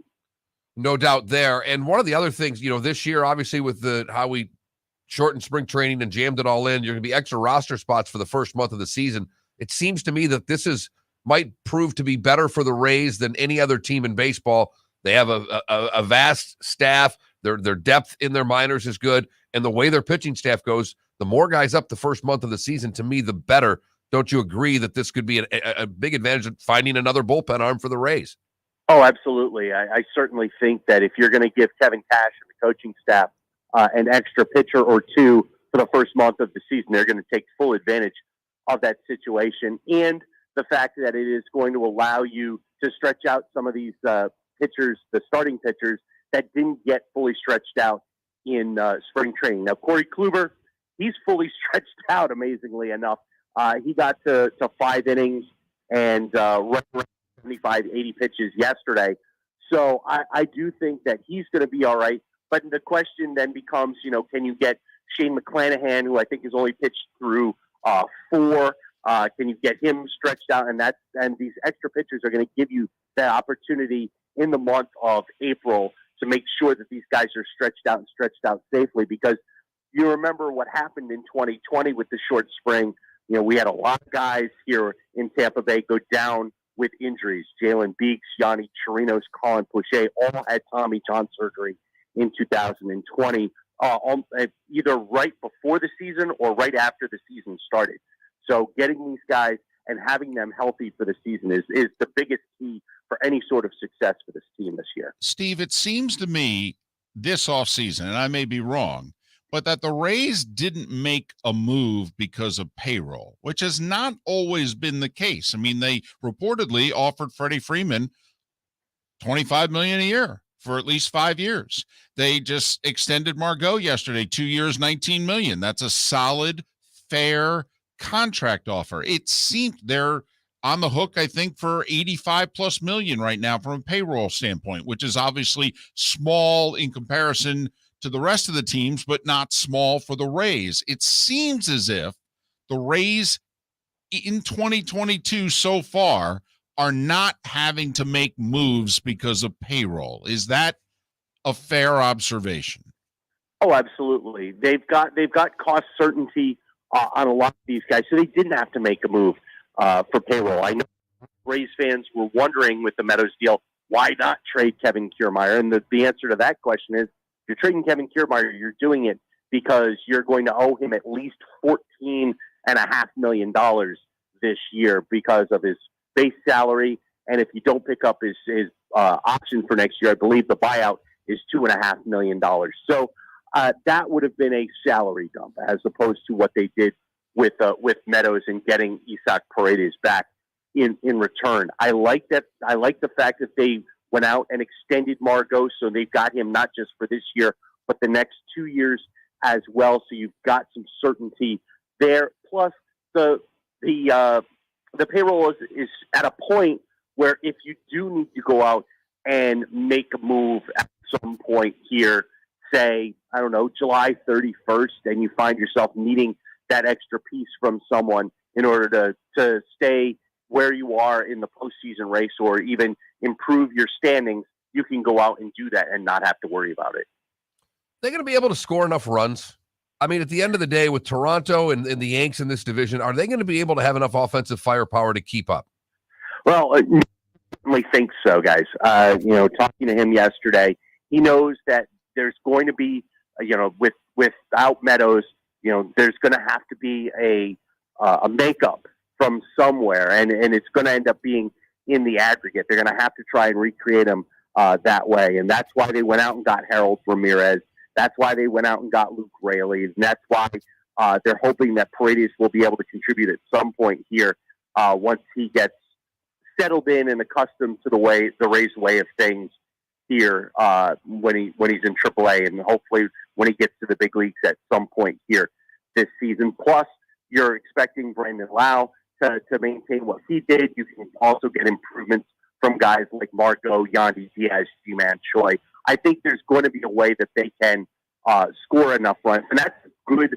That's a good problem or a good question to ask because there are too many teams, including a couple in the American League East, where you're going, okay, I think they can score enough runs, but can they prevent them? According to Vegas and the Rays, who have won the East in back-to-back seasons, the first one in 2020, obviously a shortened season, but back-to-back AL East champions, and yet the Rays are the third betting favorite, if you will, in the East right now. The Jays and Yankees, co-number ones, Rays ahead of the Red Sox. Steve, when you look at the Rays, where do you see them on paper first week of April in comparison to the rest of the division?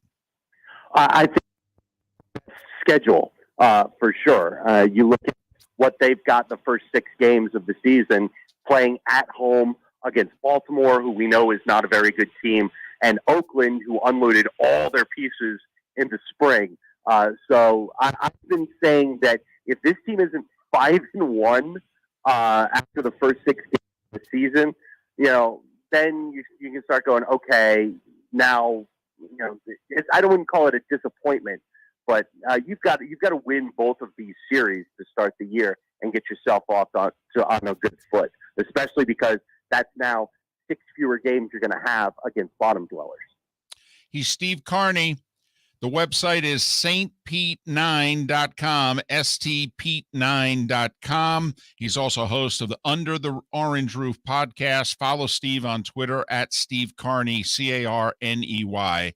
Steve, thanks for doing this, particularly at this hour. Hopefully we can keep doing it.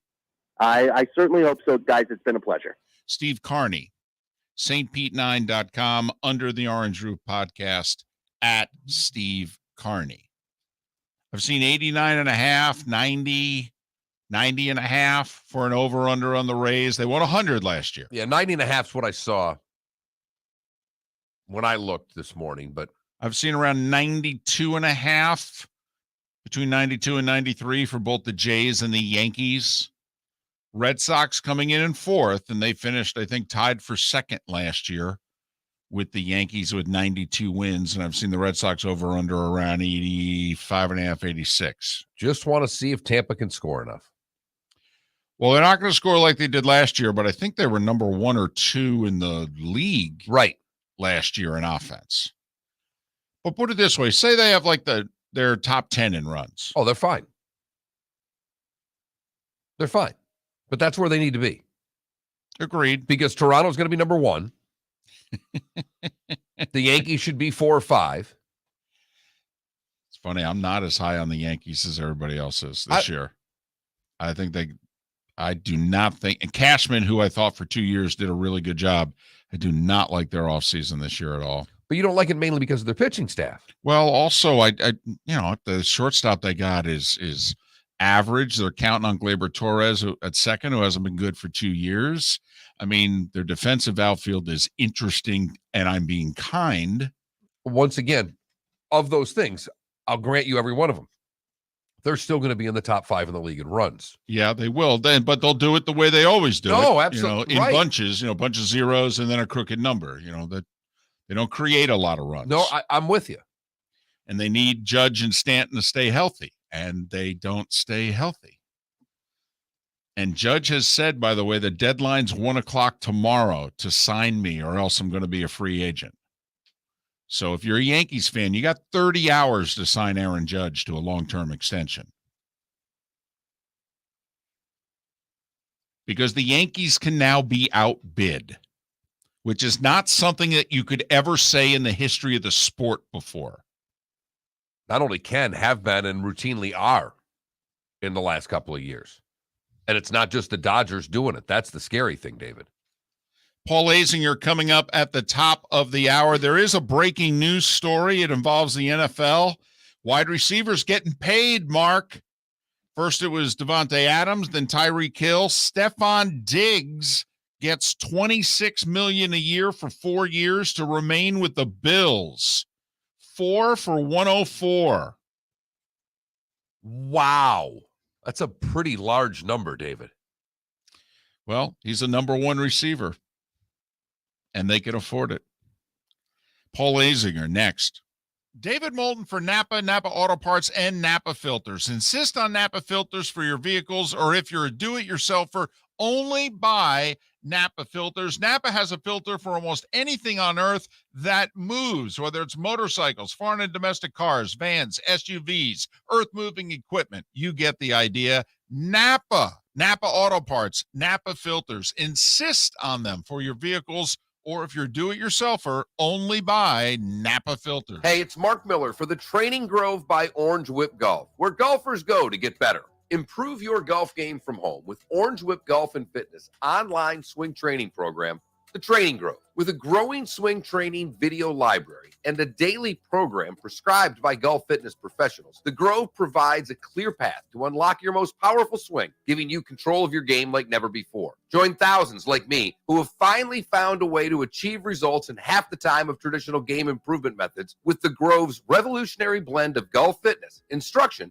and award-winning Orange Whip products. Go to orangewhipgolf.com to get started for a free 14-day risk-free trial and use code Miller10 to get $20 off your first month. That's orangewhipgolf.com to get started for a free 14-day risk-free trial. Remember to use code Miller10. That will get you $20 off your first month. The Training Grove by Orange Whip Golf, where golfers go to get better. Bring your big mouth to John Smith Subs and indulge in their overstuffed subs with the freshest quality ingredients. Enjoy our famous steak bomb with perfectly grilled marinated sirloin steak topped with provolone cheese, grilled onions, peppers, mushrooms, crispy bacon, juicy tomatoes, and creamy mayo. Boom! Made to order crispy fry can be paired with the gator, the Cuban, the chicken bomb, or the Italian. Love local. Eat delicious with John Smith Subs. Find a John Smith Subs location near you today. Hey, it's Mark Miller for the Training Grove by Orange Whip Golf, where golfers go to get better. Improve your golf game from home with Orange Whip Golf and Fitness online swing training program, The Training Grove. With a growing swing training video library and a daily program prescribed by golf fitness professionals, The Grove provides a clear path to unlock your most powerful swing, giving you control of your game like never before. Join thousands like me who have finally found a way to achieve results in half the time of traditional game improvement methods with The Grove's revolutionary blend of golf fitness, instruction, and award-winning Orange Whip products. Go to orangewhipgolf.com to get started for a free 14-day risk-free trial and use code Miller10 to get $20 off your first month. That's orangewhipgolf.com to get started for a free 14-day risk-free trial. Remember to use code Miller10. That will get you $20 off your first month. The Training Grove by Orange Whip Golf, where golfers go to get better. You are listening to Miller and Moulton on the Florida Sports Network.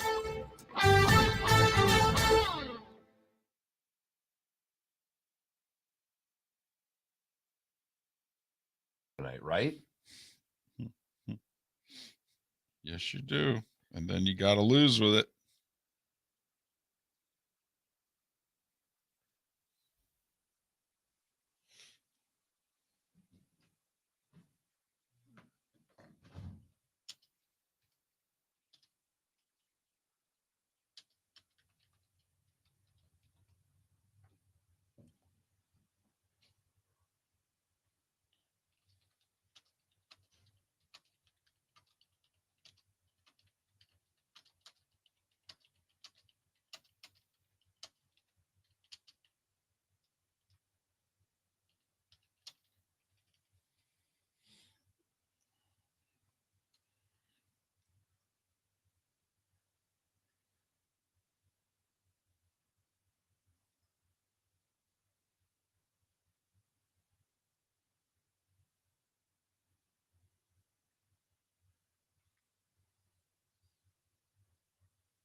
DC, Lindor was trying to hit home runs. He got too power conscious.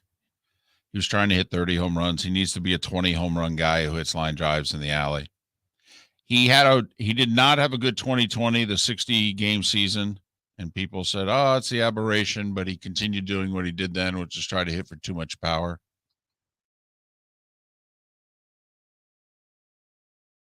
Dominic Smith was hurt. J.D. Davis was hurt. The center fielder can't stay healthy.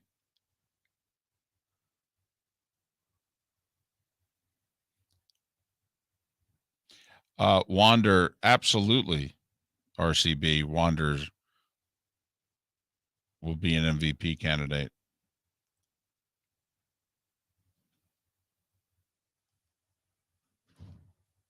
I can't believe he signed the contract he signed either. God, what a break he gave the Ray. I mean, Acuna and Wander, the contracts they signed, their agents should be shot.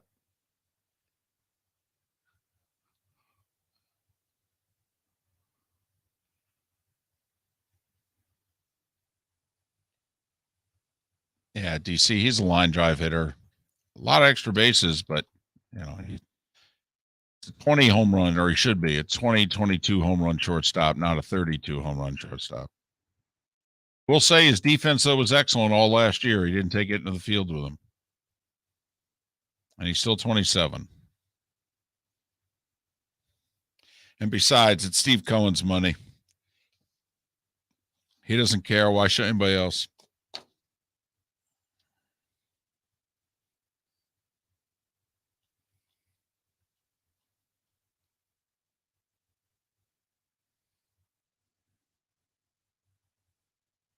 Pause on hold. We're back in 10. All right.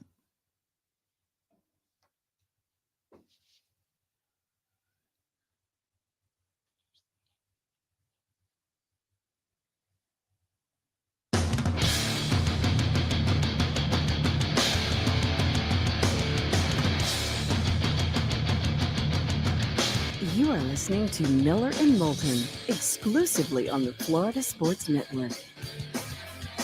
And now, here's Mark Miller and David Moulton. It's the final hour of Miller and Moulton. If you're listening in Lake City, Tampa, St. Pete, and Port Charlotte and Venice, we're halfway home if you're in the 239. Miller and Moulton here on the Florida Sports Network.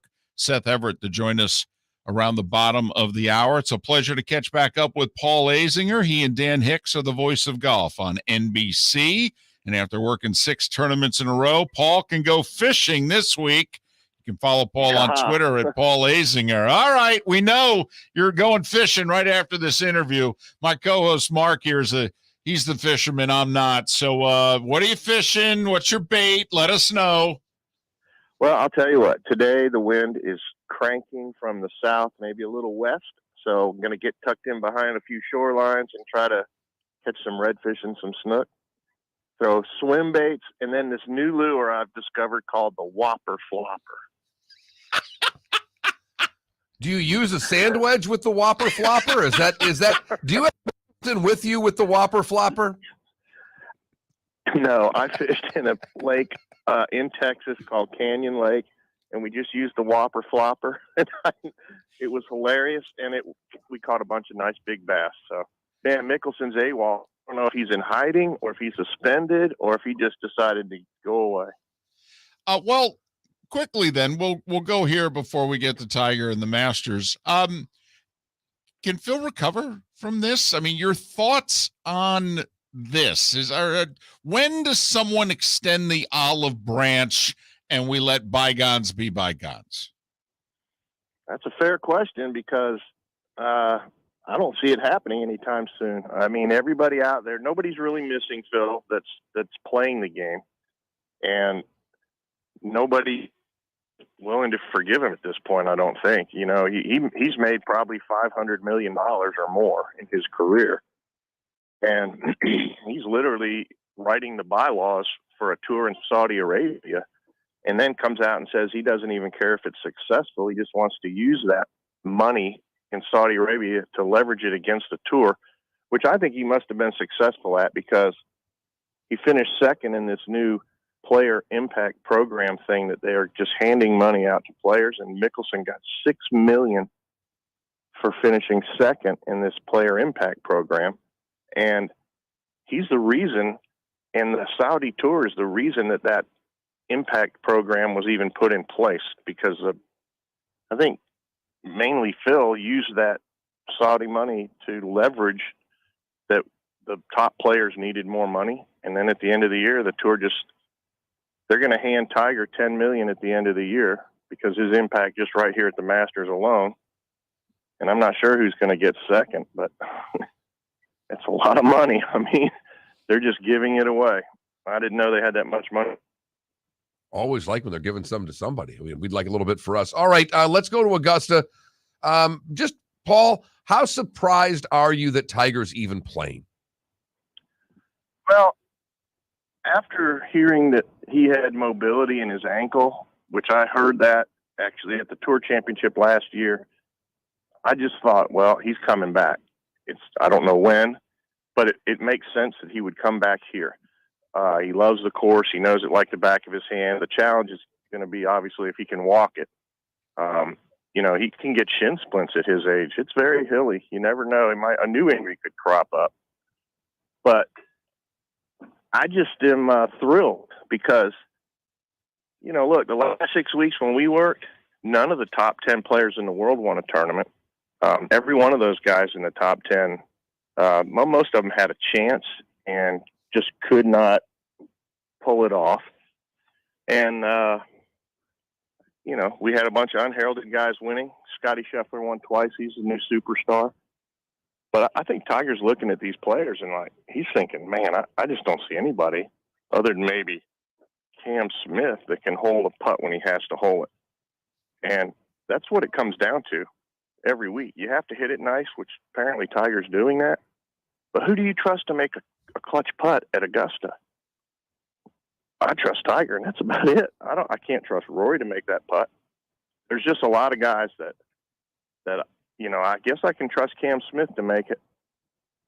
But I don't know. I think right now to me it's Cam Smith, Scotty Scheffler, and Tiger. The only three I trust to make a putt at Augusta when they have to. He's Paul Azinger. NBC just did 6 events in a row this week going fishing while Tiger and company do the Masters. We asked Curtis Strange this question earlier in the week. When you guys were playing, were you this excited to see Jack and Arnie in the field, as apparently the guys are just giddy to have Tiger back in the Masters? I know, man. It's just so different. I think social media has just changed golf. They all are best friends, you know. The tour's always had little cliques, but that little clique over there was despised by that little clique over there. And nobody liked them over there because they didn't like that guy because he was slow or he was whatever. Boy, now they're all friendly, and it's just probably way better this way. But it is certainly different. We were more bloodthirsty and hungry looking. I feel like more emotion was attached. And these guys are trained now not to show emotion. And they've got so much money. I don't know how bloodthirsty they are. It's still exciting. You know, you get to see these unheralded guys win giant checks and really change their lives for at least a couple, 3 years. And maybe money won't ever be an issue, but money was always an issue when we were playing. And I'm not poor mouthing, but I'm just saying it's just different. You can finish second at the Players Championship and keep your card. You know, that I don't know if you should be able to finish second and keep your card, but I don't know. It's a great game. It always comes down to the putt, so we'll see. It's going to be wet next few days, which should make Thursday interesting. But then the winds, they say they're going to pick up. Just how much more difficult is this golf course with wind, Paul? The wind just swirls because of all the trees, and you can never really know for sure where it's going. Especially, that Amen Corner thing is real. The wind definitely swirls around and bounces around in there. And I've been on 11 fairway before where the wind was blowing straight at me from the green because there's leaves all over the fairway, and they were leaves and pine straw. They were coming right at me. And you look up in the trees, and the pollen was going across the fairway, and I looked behind me, and the leaves were coming right at me from that direction. So I just looked around, and I said, wow, this is real, this Amen Corner thing. And then when you get to 12, it's terrifying if there's any wind. If it's not windy, that's one of the easiest courses in the world. But if it's windy, it is some kind of hard. Well, and we saw it in 2020 when they had to play it in November, and there's very little wind. And it looked like the St. Jude Classic out there. I mean, what was DJ's score? 20 under par? And 20 under. Yeah. 20 under at Augusta National. Right. And get ready for St. Andrews coming up, the Open Championship. If it's not windy there, Lee Westwood said the other day that he thought he could drive 7 greens at and that's Lee Westwood saying that. Yeah, that's Westwood saying that. If it's dead calm, I don't know if he said drive the fairways but he could drive 7 holes. It's unbelievable. You mentioned that when the season started, none of the top 10 players when the year began have won yet. And I know technically we're halfway through the golf season because it starts in October and ends in late September. But, Paul, to a lot of golfers, the golf season began like a month ago with the players. So of the Rahms and the Cantlays and the JTs and the DJs of the world, who's the guy that in the last 3-4 weeks you saw and you said to yourself, oh, yeah, he's getting his game ready for Augusta? Only one guy, and that's I don't even think he was getting ready for Augusta, but that's Scotty Scheffler. And I trust Scotty Scheffler to make putts at the end when he needs to. He hits it the best. Ted Scott is on his bag. He won twice with Bubba Watson at Augusta. I just think it's Scotty Scheffler until he proves otherwise. But other than that, I mean, I didn't see anything out of anybody. Rory McIlroy, he just looked bad. I don't know what Jordan Spieth's doing with his swing. I do trust Cantlay to make putts if it comes down to the clutch there in the end. He's proven he can do that. But, I don't know. Is Koepka going to play well there? I don't know. I would say DJ maybe and Scheffler is about the only two guys I can put my finger on out of the top 10 when the year started. What do you make of Rory? Hasn't won a major. We're coming up on 8 years. Seemingly from 150 yards in, he's no better than average in the fairway and on the greens on tour. I mean, what are we to make of Rory McIlroy? Well, he's below average. He's not even average with his wedges. He's below average. And I just don't understand it. I rarely see him hitting wedges on tour. On the practice range, he's always pumping that driver out there, which he hits great. He and Spieth are both a mystery to me. Jordan's so locked up. He's making swings on every hole. He's not hitting shots anymore. And that's, if you jump out of the intersection there, going down the road, and I say bust that yellow light, you won't have, I don't think you'd have a lot of swing thoughts. You just try to bust the yellow light. Jordan's so far from that. I don't understand it. And then for some reason, he reveals everything he's ever thought or thinking or learned. And I just think he talks too much about what he's trying to do. A lot of times when you talk about what you're doing in golf, it becomes a problem. And it's not just for the average guy, it's for everybody. You talk about your putting, whatever you talked about can become the problem. It's the all-time ghost that'll haunt you forever if you start talking about putting. That's the way I feel about it. But that's what these guys do. And Rory McIlroy talks more than anybody. When you read his press conferences, they are so long. And you're just like, man, you just don't have to reveal everything that you're going through in your life to these people. Keep it to yourself. But these guys, they like to talk more than I do. And and you get paid to do it, right? Well, I mean, I tried to clam up. I didn't ever tell anybody what I was thinking or doing or any of that. I was very guarded in the media center. But these guys just seem like I don't know. I don't get it. All right. Maybe they're trying to take the pressure off, but a lot of pressure on Rory. I don't see him doing it, but I just see the three guys I told you. All right. Tiger, believe it or not, Cam Smith, and Scheffler. Paul Azinger, good luck fishing with the Whopper. Thanks for your time. Thanks, guys. See you. Paul Azinger of NBC. Joining us here on Miller and Moulton. Where else? The Florida Sports Network. Hey, it's Mark Miller for the Training Grove by Orange Whip Golf, where golfers go to get better. Improve your golf game from home with Orange Whip Golf and Fitness online swing training program, The Training Grove. With a growing swing training video library and a daily program prescribed by golf fitness professionals, The Grove provides a clear path to unlock your most powerful swing, giving you control of your game like never before. Join thousands like me who have finally found a way to achieve results in half the time of traditional game improvement methods with The Grove's revolutionary blend of golf fitness, instruction, and award-winning Orange Whip products. Go to orangewhipgolf.com to get started for a free 14-day risk-free trial and use code Miller10 to get $20 off your first month. That's orangewhipgolf.com to get started for a free 14-day risk-free trial. Remember to use code Miller10. That will get you $20 off your first month.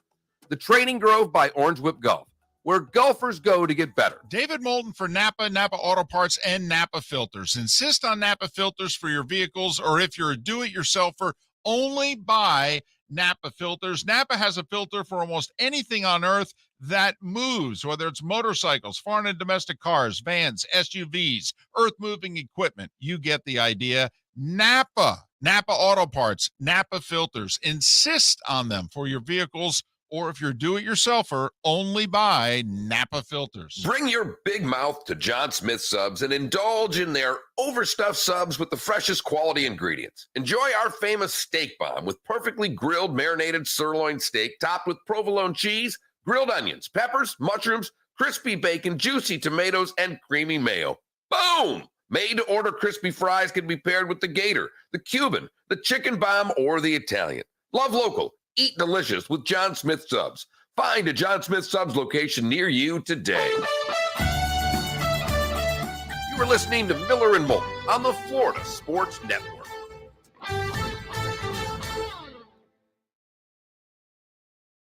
Properly, we got the things. Yeah, now that we do the other thing, we're all set. Because Okay. now that I can put it all on one computer, we don't have any problems. Got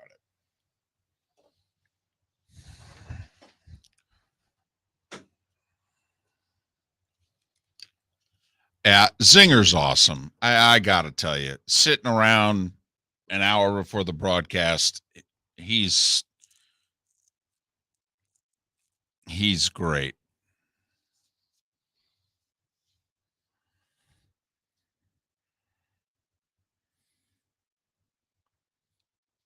He gave us a fist bump back. Said, thanks for coming on. And good luck with the Whopper. What? Whopper Flopper? The Whopper Flopper.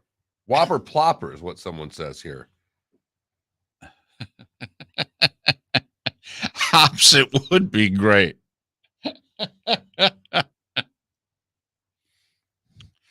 last time I saw Johnny Miller at a golf event, he was at the U.S. Open at Pebble in 2019. Was that the last year we did it? Yeah, 2019. And we actually, Fox, had him on the air. And he did some commentary. And he loved it. But I don't know if I've seen him on TV since.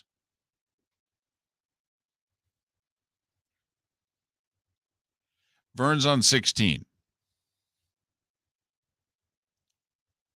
I think Nobilo 17.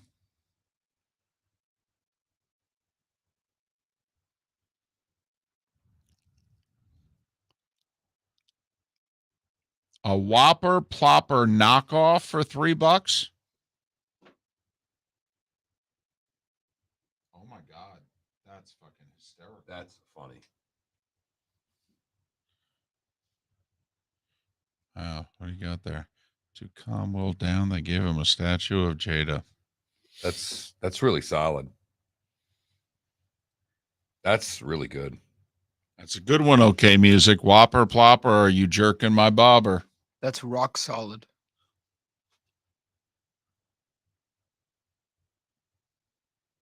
Yeah, Nobilo 17. Vern 16. Ian Baker Finch on 14 or 15.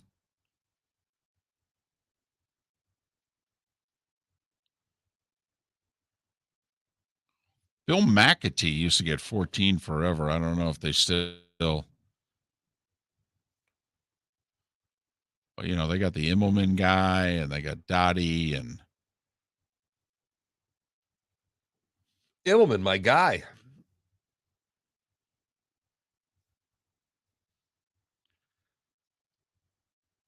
Venturi used to do 13, and then when the last group came to 13, he used to make a beeline for the tower and join Pat. Yep.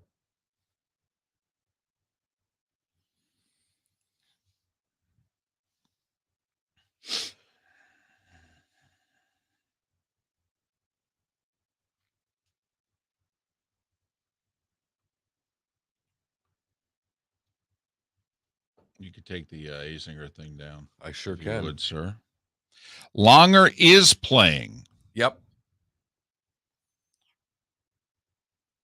Big decision that we all have to make in our Masters pool. Do we take Longer or Freddie in the old guys category? Well, the ones I'm getting in are just A, B, and C. I'm not even messing around with all those big ones anymore. If I even do one. Yinzer, I got to be honest with you. The swapping of the jerseys thing, I think, is cool.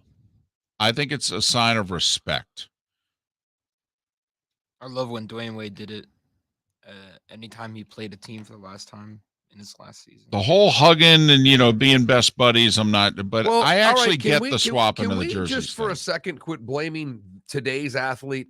Because Magic Johnson and Isaiah Thomas kissed before every damn finals game they played, and that was 20-some years ago.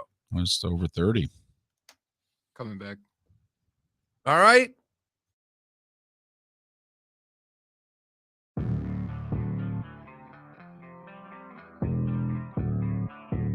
Thanks for listening. And now, more of Miller and Moulton on the Florida Sports Network.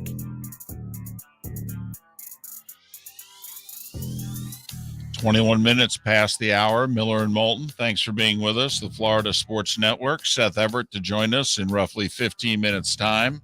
Already in the on-deck circle. Really? Yeah. Oh, plugged in on Twitch, huh? Uh-huh. All ready to go? Gonna have to hold your horses there, Seth. Hold it up. So we just had Paul Azinger on, and if you ever miss any part of Miller and Moulton, go to millerandmoulton.com, go to floridasportsnetwork.com, and that's where our podcasts are posted. And Felipe is great at getting them up and on the sites before noon. So good job, Felipe. Thanks a lot. We appreciate it. So Azinger doesn't have a lot of confidence that guys can make big putts down the stretch at Augusta. He's got like 3 guys, 4 maybe he's got confidence in. And right. And Cam now Smith, right. Scheffler, and Tiger Woods. Right. Think about that. Cam Smith, Scheffler, and Tiger Woods. Cam's got the 3rd best odds to win this sucker. That's amazing. I'm with you. That is amazing. Listen, take the world golf rankings for what they are. Scheffler, Rahm, Morikawa, Victor Hovland 4th. I have Cantlay. Cam Smith is 6th in the world. Justin Thomas, Dustin Johnson, Rory McIlroy, Xander Schauffele. That's your top 10. And Rahm's the odds-on favorite to win it at 12-1. Thomas 13-1. Smith, DJ, and Scheffler all at 15-1. Spieth, Koepka, Rory, Hovland all at 19-1. Morikawa and Cantlay 22-1, Schauffele 24-1. After that, Zalatoris at 35, and they just keep going down. Tiger 50-1 right now. Tell you what, and I've watched a decent amount of golf in the last 6 weeks. Azinger was talking about their 6-week run here, but man, I thought Koepka and DJ played really well at the match play. Really well throughout. And then DJ took him out, and then DJ got taken out in the semis, but man, I thought they played well. I'm like, oh, wow, they're going to be in good form here in a couple of weeks. He did give a slight nod to DJ, for the record. I mean, of the guys in the top 10 not named Scheffler and Cam Smith, he had the most positivity towards DJ, David. And obviously, DJ, a winner in 2020. DJ and Koepka were part of the group T2, one behind Tiger in 2019. I don't know. I got a feeling about Koepka. See, I think Koepka can make big putts in big moments. Koepka can handle the pressure, and Koepka can get up and down. I mean, if you go back and take a look at his 2 U.S. Open wins, he was amazing around the greens. Is there anybody off the beaten path? The Adam Scotts, the Patrick Reeds, Sergio? I mean, is there Bubba, a former winner that you could see getting anything done? They've not done anything to get you excited so far this year. I am not a fan of his, but I think Paul Casey's going to have a good week. And I'm not a fan, and he's never won a major.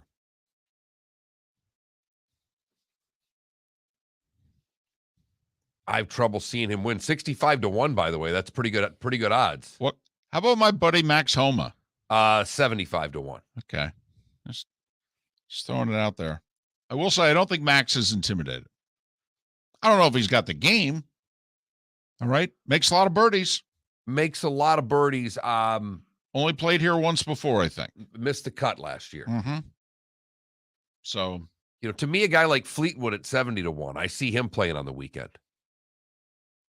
Harold Varner's had some moments this year.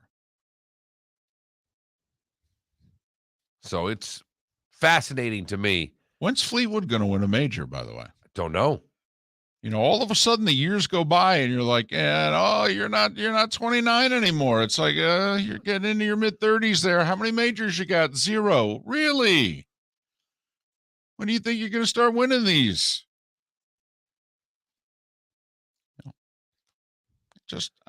Tommy Fleetwood, wasn't that long ago, Ryder Cup hero, finished second in a couple of U.S. Opens, this, that, and the other thing. Barely top 50 in the world right now. It just shows you how damn good that tour is. Yeah. Uh-huh. They don't waste a moment lapping you. You and I talked about him yesterday. Azinger didn't mention him at all. Victor Hovland at 19-1 keeps jumping off the page at me. He's so incredibly solid. Makes a lot of birdies too. Even though he's a streaky putter. I don't even know if I'd call him a great putter. He's a streaky putter. Well, I'll take streaky. And I love Zalatoris. Just give me the skinny guy. I love rooting for the skinny kid. The one reason why I don't think Hovland's ready to win at the Masters, he's not a good chipper. He knows it. Tour knows it. Not good around the greens. You have to be an staggeringly good ball striker if you're not good around the greens. Thought it was fascinating when Paul Azinger was just talking about Spieth that he's not making shots. He's just hitting the golf ball. And that's not the frame of mind you want to be in heading to Augusta, because this is all about shot making. Right, and that Spieth's too worried about his swing. He's still top 20 in the world, by the way. Right. And looking like, Costner there in Tin Cup. I mean, that's when you see Spieth, and if you literally follow him, if you watch some early round coverage and, they're following Spieth because he's one of the headliners in it, and he's constantly talking with himself and he's working on his swing and the whole deal. And at the end of the day, he shoots a 2 under 70, and you're like, how the heck could he have shot 2 under? He's been miserable all day. He's had 6 different swing changes, and he kind of reminds me of Costner on the range with Rene Russo and Tin Cup. All that's missing is the contraption to get rid of the shanks. But he can roll it.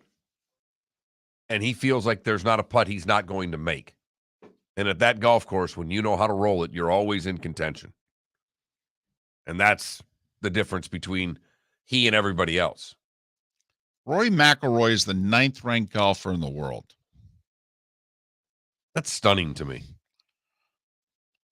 Especially since he hasn't won a tournament of significance in damn near 8 years. Although, he snuck into Players a few years ago, so that's significant. I take that back. Rory 19-1 to win the Masters. Couldn't even think about putting money on him. No. It only and takes, I like Rory. I would love to see him win this tournament. Probably the most popular player on tour not named Tiger Woods. Amongst players, media, the whole deal. Probably the most popular guy. But you heard Azinger say when David tried to give him a break and say an average wedge player at best, I mean, he couldn't. No. And not to be taking you to task, but he couldn't wait for you to finish to say, no. Quit being nice. Right. He's a below average wedge player.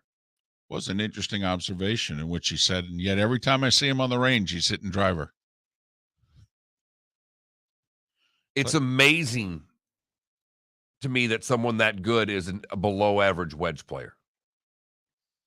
I mean, for all of us hackers out there, the shorter the club is, usually the happier we are. I mean, DJ was not a good wedge player when he first started. I mean, he was winning his 1 or 2 tour events a year, but he was not good and he was not a good putter. But DJ got mechanical, but he worked his way into being above average to good from 150 yards in.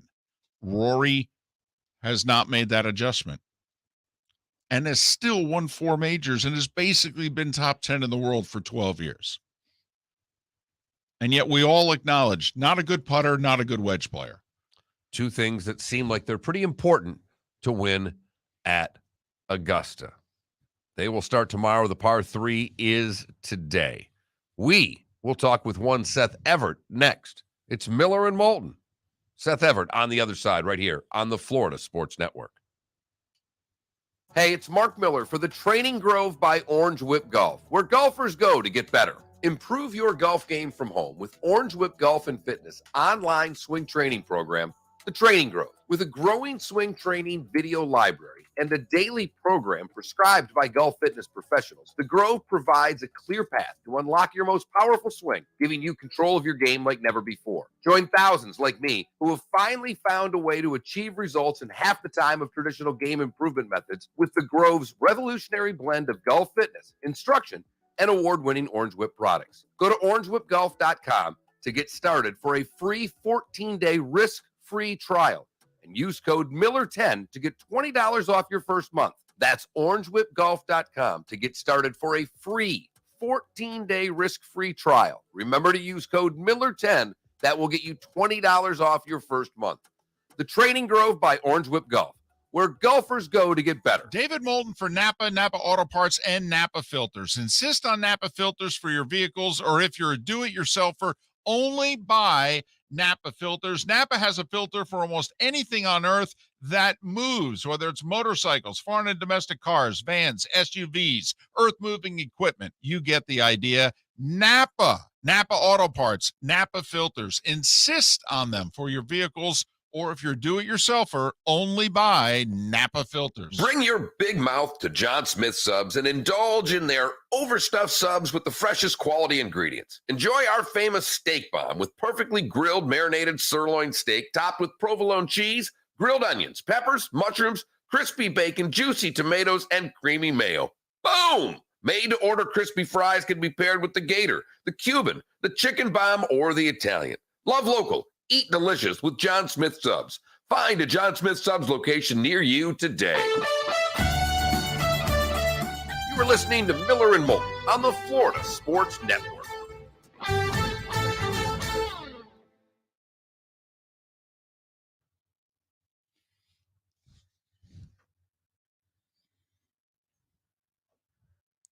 Where's Seth? Hello? No, I'm at work.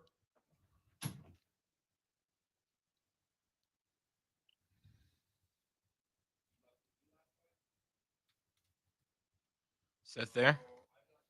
I don't know if Mark has to bring him in or not. And he just got a phone call. I'm going to ask him the home run question. Oh, okay, bye-bye.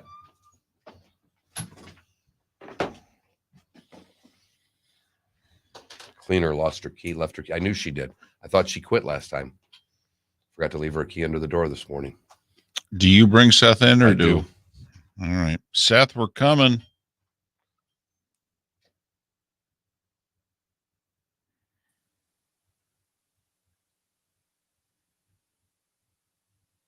Hi, Seth. Hi, welcome.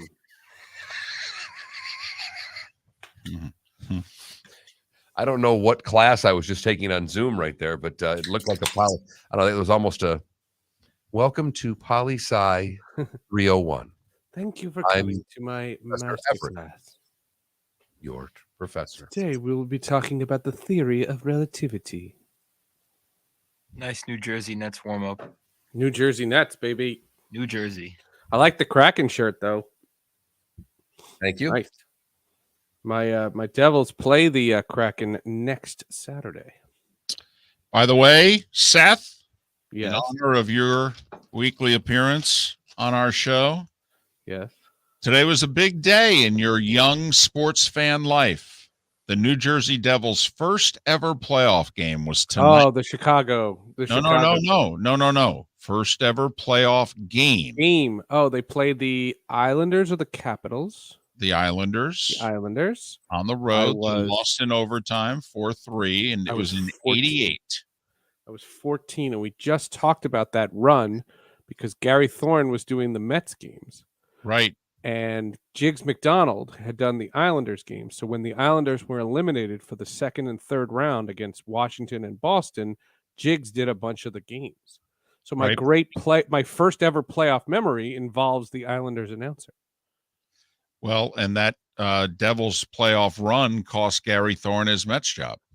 Correct. Because the Mets, the Devils never made the playoffs, so their season was always over right when opening day was, and so he never missed any games. That's a guy I want to get on Sports with Devils Friends made the so bad. playoffs, and the Mets said to Gary Thorne, beginning next year, you're going to have to choose.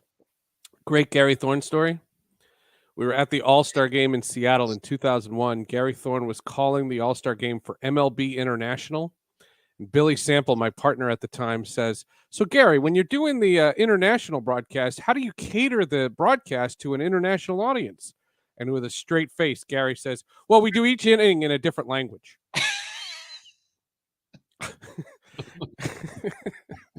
But he said it with like so deadpan. Right. What? Seth, I want to ask you a quick question. Sure. The other day, we were watching SportsCenter Top 10 during one of the commercial breaks, and the number one play was a home run robbery where the outfielder leaped over the fence, caught the ball in the air, but landed on the other side of the fence, out of play. David thinks that should be a home run. We both think it should be a home run. David and Mark think it should be a home run. I think it should be an out, which is no, it's an out. It is an out. We what do you understand that it is an out, Seth. What do you think it should be? The What ball, it is, it's player an out. land. I understand that. Once again, we know it's an out. No, but I heard a little bit of your show. What I was saying is if he lost the glove and the ball stayed in the glove, but he lost the glove and the glove went over the fence with the ball, then it's a home run. Okay, but since the glove is attached to a hand and a wrist, it still ends up over the wall. Why is it not a home run? Because just like, speaking of classic games, catching a foul ball in the stands, which has happened, countless times. Far more than Right. home. Yeah. All You right. can't have one Going rule back. for one side of the field and a different rule for the other side of the field. We agree with that, by the way. Good. So, Coming back. this was fun.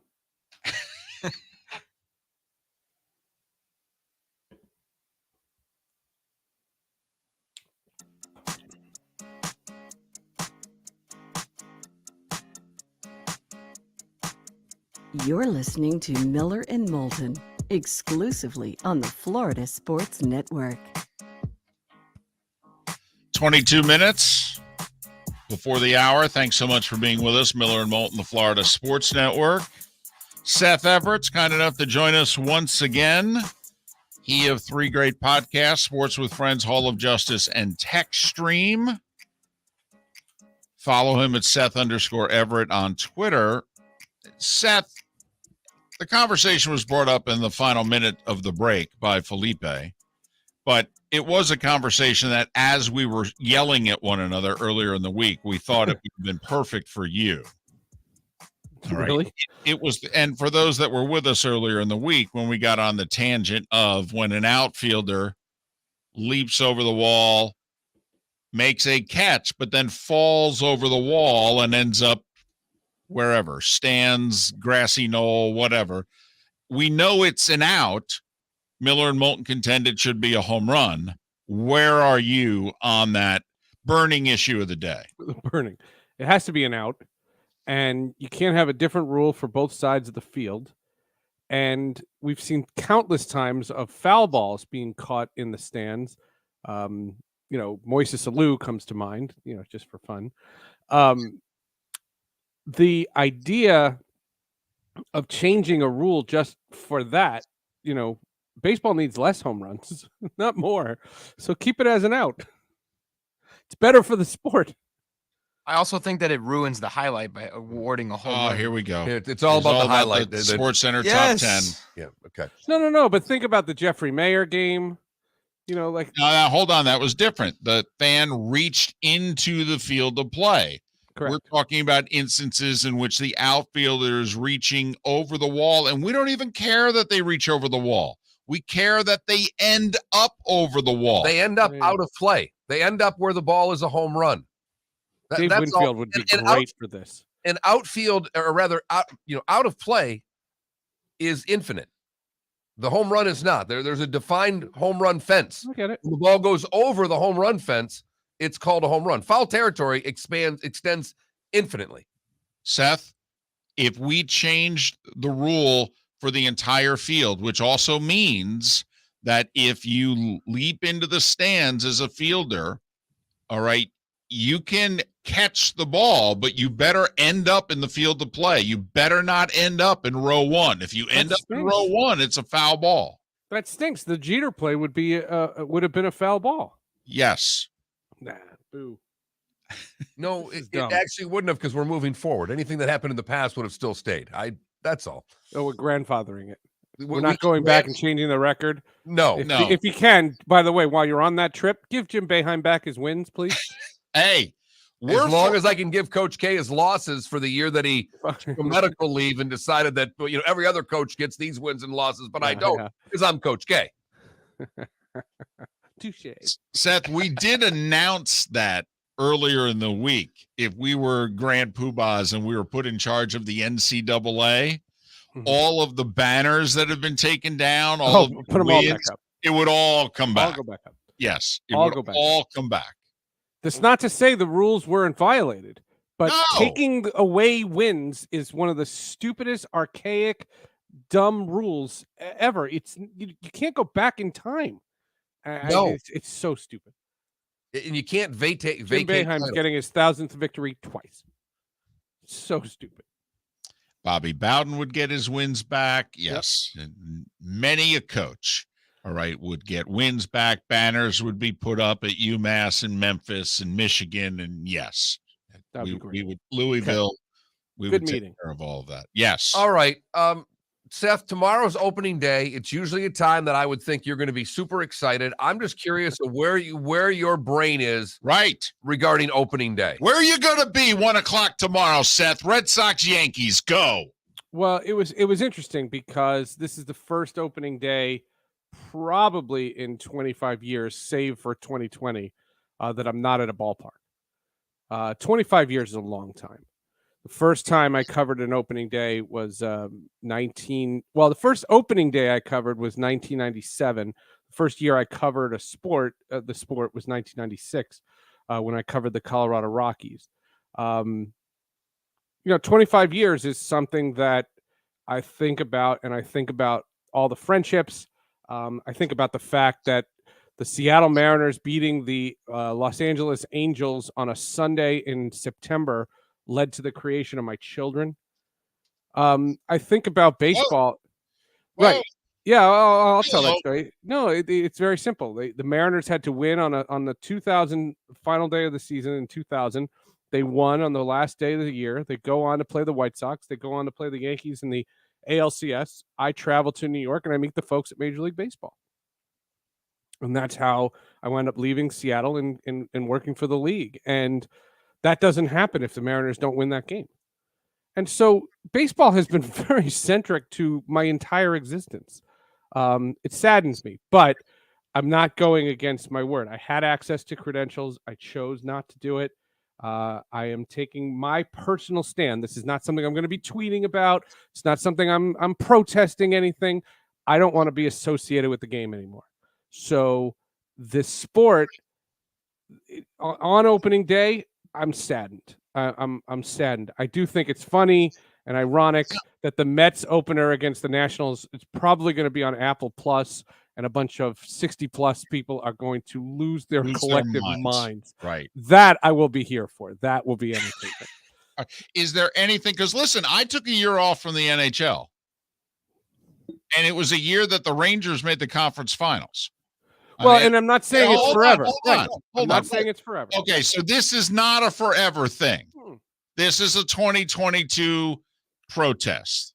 It's not even a protest. This is healing for me. I need to not be associated with it. I need to not be compelled to every night to check out highlights of games for markets that I'm doing. I am doing, a bunch of stuff for iHeart.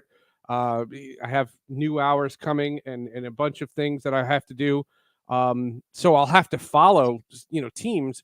But, right now I need to see a market improvement in the play on the field. It needs to be compelling, and I'll trust that I know a lot of people who will. I follow so many baseball people. I'll know if the sport is rebounding. I'll know if it feels it. Right now, it's not on my radar. What's your void, Seth? I'm curious. How do you fill the void? Because as you said, this 25 years where baseball has been the most important sport in your professional world. I wouldn't say, maybe in your life, I'm not trying to put words in your mouth, but that's a pretty damn big void that you have to fill. Is this now, are we going exclusive to you on Wednesdays for our NHL playoff reports? Right. Because it's well, you guys can have me on for anything you want. I love doing your show. No, I know. But for you personally, that's a pretty big void. That's a pretty big hole that's going to be there, isn't it? Well, I think what I've noticed is this past winter, I didn't have time to kind of think about it because of the fact that I made this decision before the lockout, and then the lockout happened and everything was kind of up in the air. My argument, and I've talked to a lot of people about this. I've talked to people in the union. I've talked to people in the league. I've talked to reporters, media people. People have said, when am I seeing you? And, things like that. I do care about the relationships. Dusty Baker, when Darryl Hamilton passed away, Dusty Baker said that the thing that I should cherish the most is that if I walk into any ballpark tomorrow, any ballpark in the league, I know at least 10 people. And that's something that 25 years brings you. And I was good at building those relationships. Right. I'm going to do my first baseball. Answer Mark's question. What are you Well, from a sports standpoint, I've been watching the Premier League. I've loved it. I've enjoyed it. I have Formula E this weekend. I'm going to check out the Masters. I still have 12 Devils games left. I will watch the hockey playoffs. That's from a sports standpoint. From a content standpoint, we're in this golden age where there's not enough hours in the day to see as much content that I want to see. Plus, I have the podcast. Plus, we have this new project that I'm working on with Facebook and Meta and all this stuff. I might be traveling, and there's so much going on that I just don't know that there is a void. From a sports standpoint, I'll easily replace the void. All right. Fair enough. I get sad when I think about all the openers that I've been to, all the games that I've been to, all the people that I know. That makes me sad. Seth, the one thing that we have noticed, and obviously since you're in the Northeast and we're in Florida, that spring training attendance was really down this year. Throughout, I think a lot of that had to do with people canceling trips. The tourism hit was massive. Well, hold on though. Hold on. Tourism has not been affected in Florida. Yeah, but spring training tourism. Well, that's what we're getting to. Okay, that Seth, it's a very interesting dichotomy. People didn't stop going to Clearwater and Tampa and Sarasota, Bradenton, and no. Florida we're full. Okay, and so they didn't cancel their trips to Florida, but they didn't go to spring training games. Now, I'm sure there were people from Michigan and New England and elsewhere who did, in fact, cancel their trips to Florida. But there are a lot of markets in Florida where you have been unable to get spring training tickets for years. This was the year to get them. People didn't buy them. They were the only thing I could think of is game online scheduled. The games were mishmash and it was kind of hodgepodge put together and things like that. I don't know. My thought, on it was it didn't have a radar. Used to be the footage. It used to be you just wanted the footage of the guys playing catch. My old spring training joke is spring training fan is never satisfied. They get so excited. They see guys playing catch and then they go, oh, pitchers and catchers. And then they go, wait a minute, they're just playing catch. Then they say, okay, well, we need games. And they get games. They get games in Florida and Arizona. And they go, yeah, but these games don't count. It's the spring training fan is never satisfied. And spring training is great for 10 minutes. I loved it because of the parties and the hanging out with guys and getting to know players and stuff like that. But spring training, the only reason you have spring training is for the pitchers anyway. And to be perfectly honest with you, spring training, just get to the regular season. Well, that's what happened this year. And I think you're right, Seth. I think a large part of it is the schedule quirks. The schedule was hodgepodge, yeah. But it was unlike anything we've ever seen down here because, trust me, traffic's never been quite like this. And yet you could walk to most ballparks and get a ticket Day of. and that's unusual. But nobody walked up and did it, right? Like those crowds were empty. Yeah, from what I saw, the crowds were pretty empty. I saw Dunedin there was like nobody there. Right, and think about that. That's the Jays. All right, now maybe the Canada thing with COVID and what have you, it really affected it. But this is the most exciting Toronto team in 30 years. Well, that and the fact that you're going to take a lot of players out of the games when they go to play at Skydome or Rogers Center, whatever that place is called now. With this vaccination stuff, they haven't really talked about that. But the Blue Jays, when they have home games, if you come in and you're unvaccinated, you're not playing. You're going to take 4 or 5 players out of each team, from what I'm hearing. Yeah. No, it'll be interesting to see if the Raptors have home games, how that's going to affect the NBA as well, Seth. I mean, and the NHL, right, but the NBA is something like 92% vaccinated. Baseball's not even remotely close to that. It's like 60. All right, quickly.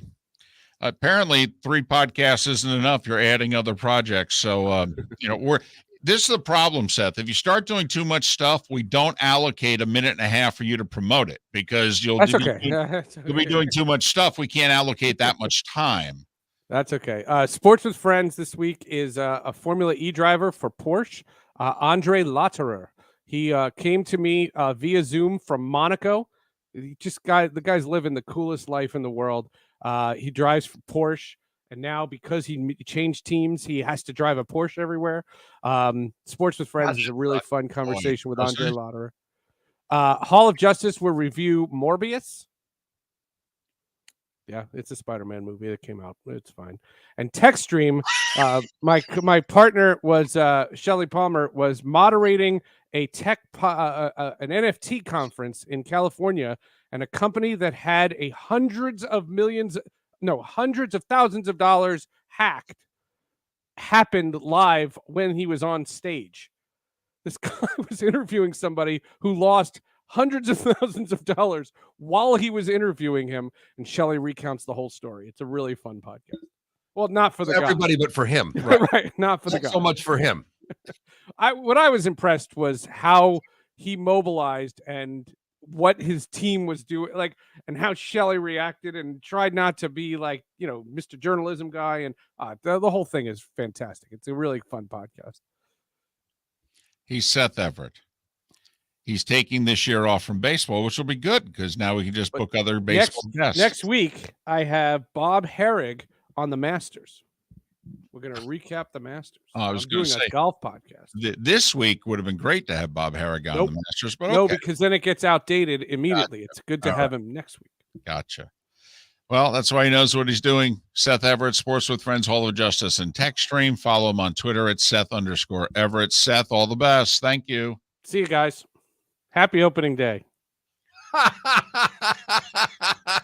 So genuine. Miller and Moulton right here on the Florida Sports Network. Auto Parts and Napa Filters. Insist on Napa Filters for your vehicles, or if you're a do-it-yourselfer, only buy Napa Filters. Napa has a filter for almost anything on earth that moves, whether it's motorcycles, foreign and domestic cars, vans, SUVs, earth-moving equipment. You get the idea. Napa Auto Parts, Napa Filters. Insist on them for your vehicles, or if you're do-it-yourselfer, only buy Napa Filters. Hey, it's Mark Miller for the Training Grove by Orange Whip Golf, where golfers go to get better. Improve your golf game from home with Orange Whip Golf and Fitness online swing training program, The Training Grove. With a growing swing training video library and a daily program prescribed by golf fitness professionals, The Grove provides a clear path to unlock your most powerful swing, giving you control of your game like never before. Join thousands like me who have finally found a way to achieve results in half the time of traditional game improvement methods with The Grove's revolutionary blend of golf fitness, instruction,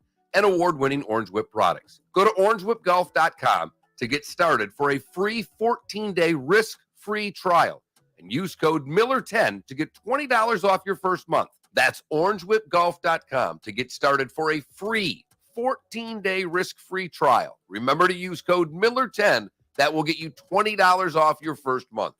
The Training Grove by Orange Whip Golf. where golfers go to get better. Bring your big mouth to John Smith Subs and indulge in their overstuffed subs with the freshest quality ingredients. Enjoy our famous steak bomb with perfectly grilled marinated sirloin steak topped with provolone cheese, grilled onions, peppers, mushrooms, crispy bacon, juicy tomatoes, and creamy mayo. Boom! Made-to-order crispy fries can be paired with the Gator, the Cuban, the Chicken Bomb, or the Italian. Love local. Eat delicious with John Smith Subs. Find a John Smith Subs location near you today. Hey, it's Mark Miller for the Training Grove by Orange Whip Golf, where golfers go to get better. Improve your golf game from home with Orange Whip Golf and Fitness online swing training program, The Training Grove. With a growing swing training video library and a daily program prescribed by golf fitness professionals, The Grove provides a clear path to unlock your most powerful swing, giving you control of your game like never before. Join thousands like me who have finally found a way to achieve results in half the time of traditional game improvement methods with The Grove's revolutionary blend of golf fitness, instruction, and award-winning Orange Whip products. Go to orangewhipgolf.com to get started for a free 14-day risk-free trial. And use code Miller10 to get $20 off your first month. That's orangewhipgolf.com to get started for a free 14-day risk-free trial. Remember to use code Miller10. That will get you $20 off your first month. The Training Grove by Orange Whip Golf, where golfers go to get better. You are listening to Miller and Moulton on the Florida Sports Network.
No, fam, it's not because of the lockout. It's because he hates the fact that baseball's all strikeouts or home runs.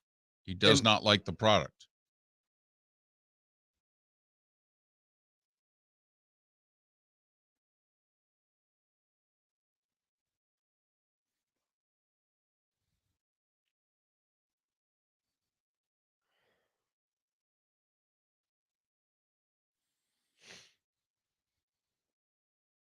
So I'm going to, the reason I want to even bring my computer tomorrow and try it out here. I don't really have a headset mic anymore. I don't have a headset mic, but I've got Pat's old lavalier mics. You need one of these? Yeah. I have one. Do you have an extra one? Absolutely. Okay. Yeah, I'll bring it. Okay, perfect. I'll just bring that. that Would be great. I'll just bring you the thing. Because I found Pat's lavalier mics. I was literally going to go with the lavalier mic. It's fantastic.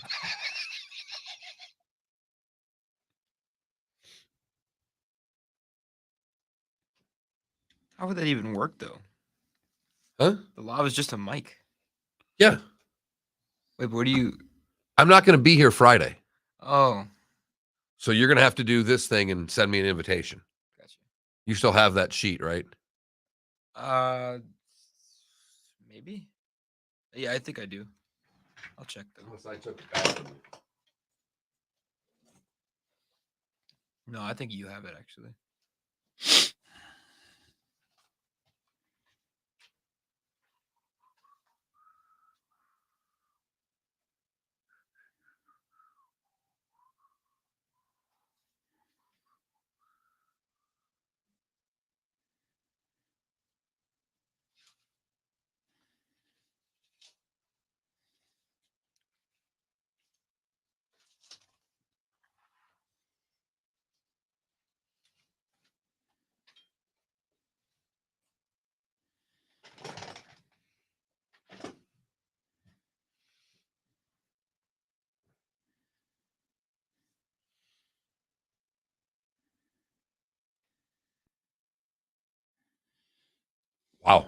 Look at this, Dave. Look up. He just did a Oh, yeah, he did does a backflip with it. with Yeah. 135 pounds. Unreal. Damn. Yep. Damn. So 10 seconds. Oh, I don't think DC there are 35% of baseballs put in play.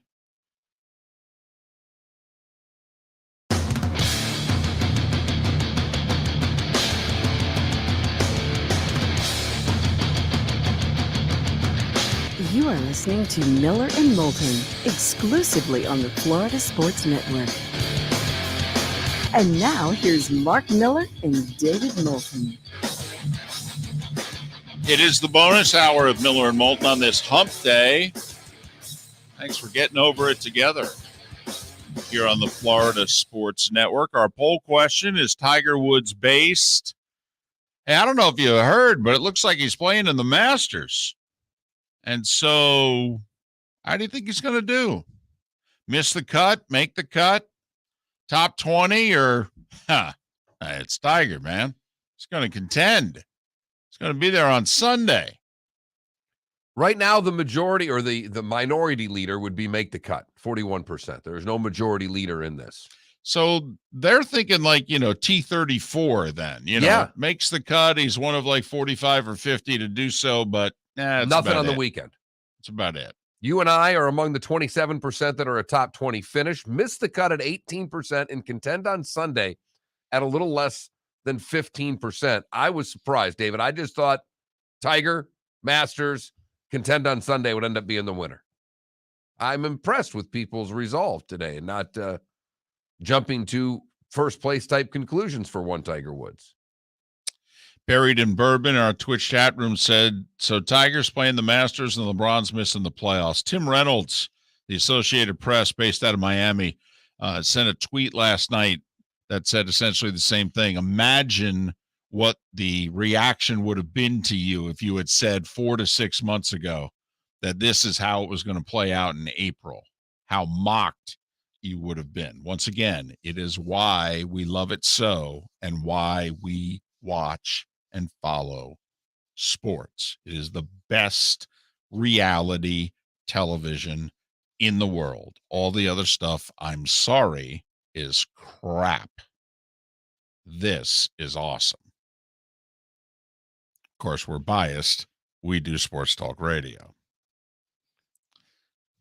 Feel free to text FSN Radio to 21,000 if you haven't before, and let us know what's on your mind. We were talking about spring training. Got a text about this. As I work in hotel sales in Fort Myers, many of my spring training groups still came to their normal spring break window, but made other plans rather than shifting their trips to be here during spring training due to the uncertainty surrounding the schedule. So they came down. They came down. They just just did other didn't go stuff. to the ballpark. Right. And that's, I wonder, and this was all we had Seth Everett on at the end of last hour. And if you miss any segment on the show, we had Paul Azinger at the top of last hour. If you miss any part of Miller and Moulton, you can go to floridasportsnetwork.com, millerandmoulton.com, and that's where you find our podcasts, and Felipe gets them up before noon. And we were talking to Seth, who's taking this year off from baseball. Do you believe him, by the way? Yes. Yes, because I don't think, although what will test him, believe it or not, he has a soft spot for the Seattle Mariners. And the Mariners could have their best team in 20 years. Boy, that'll be tough. No, I mean, because during your hockey strike, the Rangers not a hockey strike, David Moulton's hockey strike. Right. I was angry at the National Hockey League, and so I took a season off. You locked him out, and your Rangers go to the conference final, and it hurt. Correct. And you had to stick with your guns. Right. Or face the mockery of other folks that knew you quite well. Right. And never mind inner shame. Kind of like when you start dieting and then you order the pizza for yourself, and it's great while you're eating it. And then when it's over, man, the self-loathing that takes place. Do you get it that night or the next morning? All right. Because I have this problem badly. All right. Here's why I'm fat, Mark. And I'm going to be as serious as I ever get on this show. See, I don't get the self-loathing. My self-loathing is about my career and things of that nature, and maybe I don't think all that great of me as a person. Okay, but no, I like to eat. I'm good at it. I enjoy it immensely. No, I'm right there with you. And It's when I wake up the no, next morning. No, not at all. No. I never feel No. it while doing it. And No. David, I can fall asleep on the couch at 10 o'clock watching a game, wake up at 11:30, and before I go to bed, walk to the pantry and grab a couple cookies. Totally. What's wrong with that? I don't know. But I wake up in the morning and go, did I really need to eat 6 Oreos when I woke up at 11:30? The answer is no, but they were delicious at the time. I can honestly say I have never asked myself that question. Ever. No, never. Proud of you. Now, I've asked myself questions about, certain relationships I've had, certain jobs. Did I really need to, start dating this person? Did I need to take this job? Do I really need to do this? Okay. But when it concerns food, Mark, no, never any doubt at all. Good for you. I'm a very confident, dare I say, arrogant eater. There is no remorse whatsoever. None. It's a good Twitter handle right there. Arrogant eater? Screw thee, David Moulton. At arrogant eater.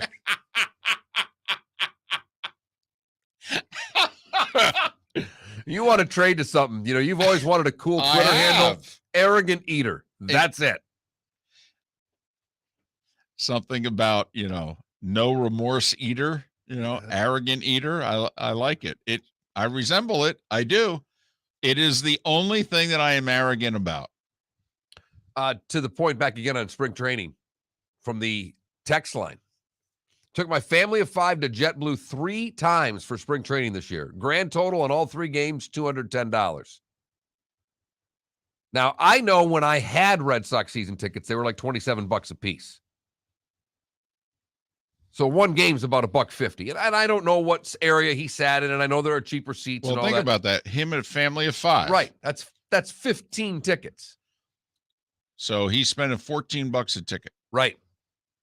To go see 3 Red Sox spring training games. I will say the spring training pricing is obnoxious.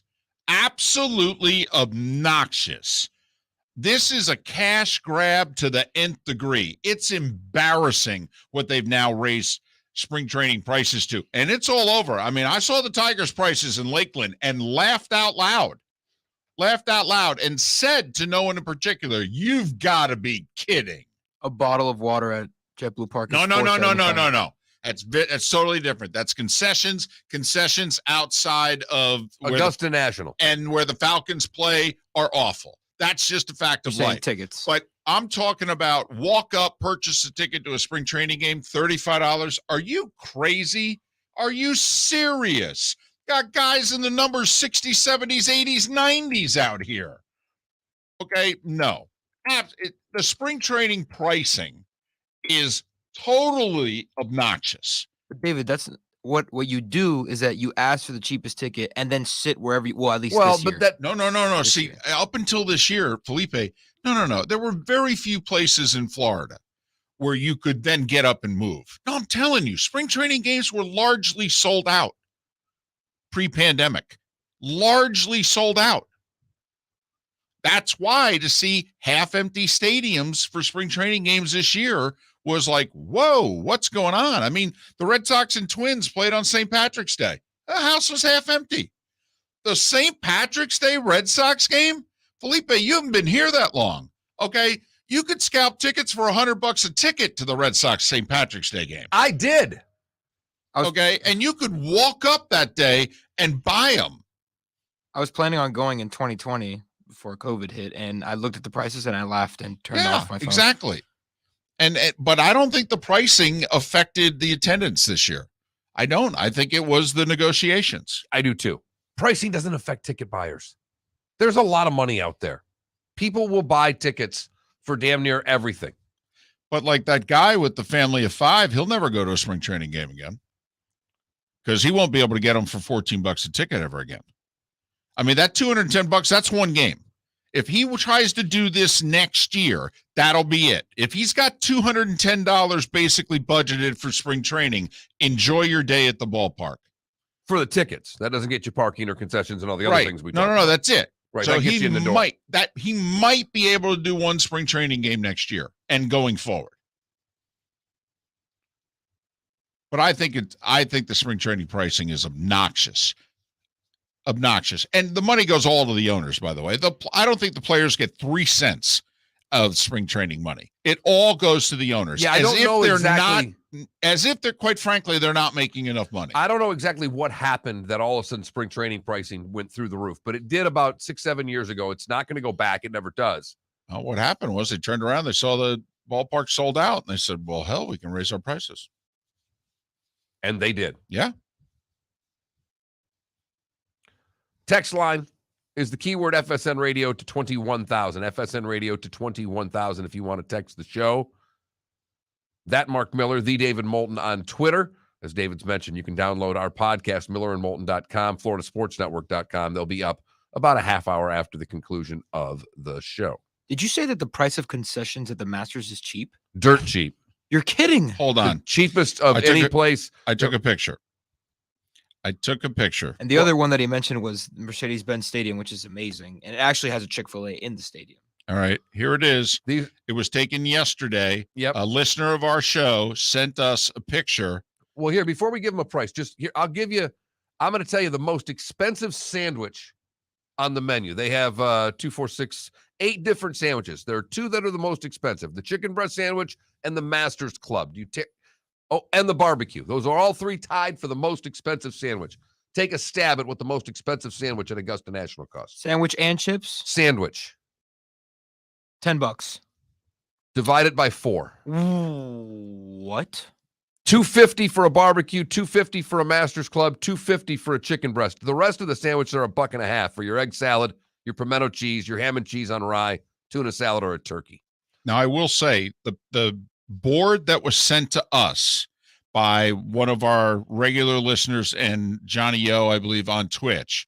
All right. The board he sent to the 2 of us yesterday has those sandwiches now at $3. Oh, okay. Sorry. So this year, Mark, they upped it. This year, the most expensive sandwich at the Masters is $3. Egg salad and pimento cheese sandwiches, $1.50. Yeah. And by the way, tickets for the Masters are dirt cheap. The tickets for the Masters are like $60 or $70. But you can't get one. The only tickets that are available on the secondary market, and they go for unbelievable amounts of money. Is the import beer still the same price? Domestic and import still $5. A white wine is $6. That's the most expensive thing, by the way, on the Masters menu. Food or drink, a white wine for $6. I love Georgia. Parking's free. It's not Georgia. It's the Masters. Right.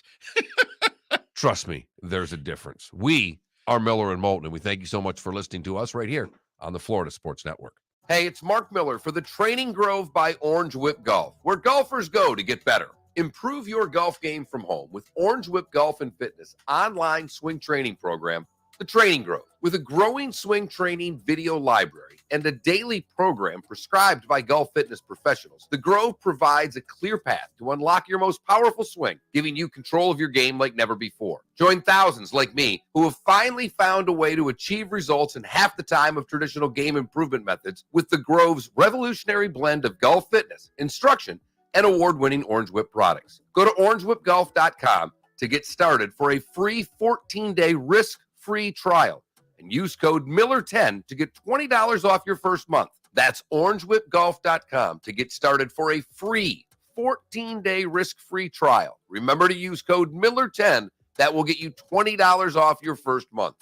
The Training Grove by Orange Whip Golf, where golfers go to get better. David Moulton for Napa Auto Parts, and Napa Filters. Insist on Napa Filters for your vehicles, or if you're a do-it-yourselfer, only buy Napa Filters. Napa has a filter for almost anything on earth that moves, whether it's motorcycles, foreign and domestic cars, vans, SUVs, earth-moving equipment. You get the idea. Napa Napa Auto Parts, Napa Filters. Insist on them for your vehicles, or if you're a do-it-yourselfer, only buy Napa Filters. Bring your big mouth to John Smith Subs and indulge in their overstuffed subs with the freshest quality ingredients. Enjoy our famous steak bomb with perfectly grilled marinated sirloin steak topped with provolone cheese, grilled onions, peppers, mushrooms, crispy bacon, juicy tomatoes, and creamy mayo.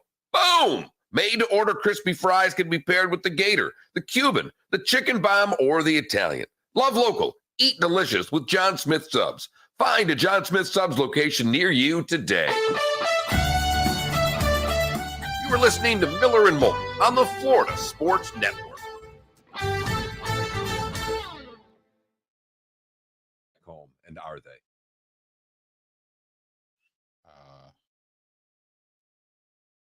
Hey, my buddy from North Dakota is spending 12 days down here. 12 days. He leaves tomorrow. You seen him at all? Yeah. Yeah. If he's ready to buy a house, have him call me. He's got a place in Bonita that he's able to rent. I think it's in the family.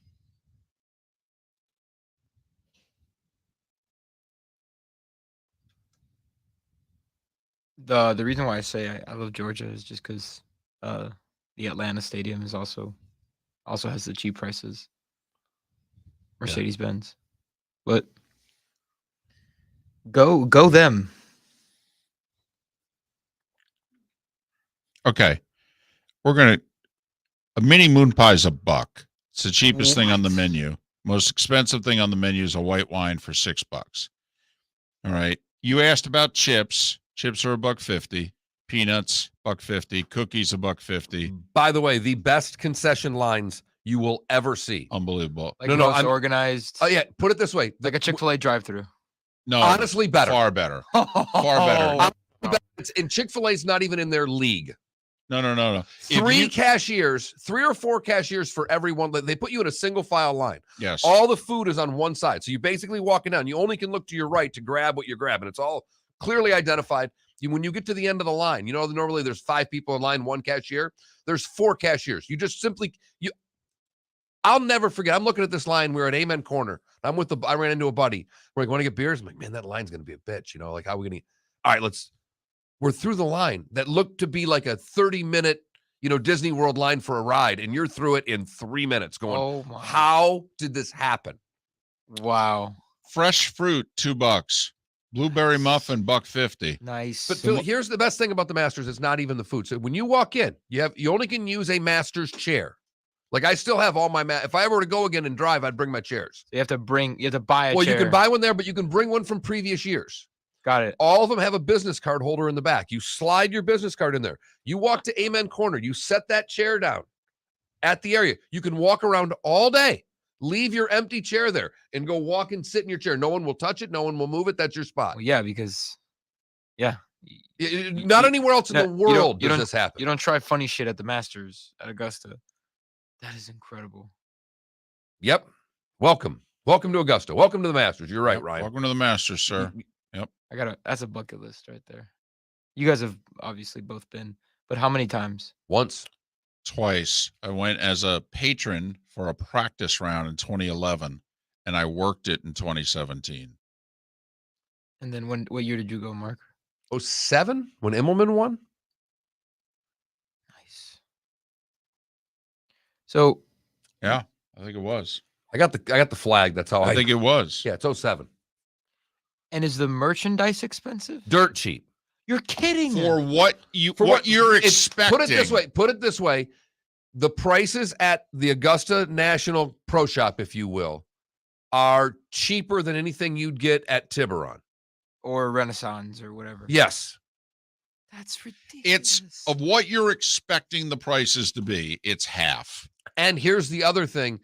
There's a place right next to where you buy all the merch. So you got your bag full of your crap. And you just walk over and you give it to them, and then they give you a ticket. And then at the end of the day, so you don't have to carry all your stuff around with you, and you just, or if you want to ship it home, FedEx and UPS right there. Ship it. They do it right there. They do it in front of you. You want to ship this home? Where do you want to send it to? So you can buy SIP for all your friends and do the shipping right there. Yeah. Because obviously the only place that you can buy Masters stuff in the world is at the Masters. Yeah. You'd be an idiot to go to the Masters and not buy. Oh, no. apparel. Yeah. That's. Oh my goodness. I got to tell the kid I want a visor. I need a Masters visor. Your visor? Your son's going to the Masters? Saturday, right? Wow. How? His boss, who's also his cousin, his mom, their family has tickets. Coming back. Yeah. We got 20 seconds, but real quick, what you say the tickets are cheap, but you can't get them. No. You need to know someone. Yes. Or you go online and you take part in a lottery. Okay. Like I got mine on Wednesday through the lottery. I enter the lottery every year, and every year I get an email from the Masters telling me I didn't win. It's fantastic.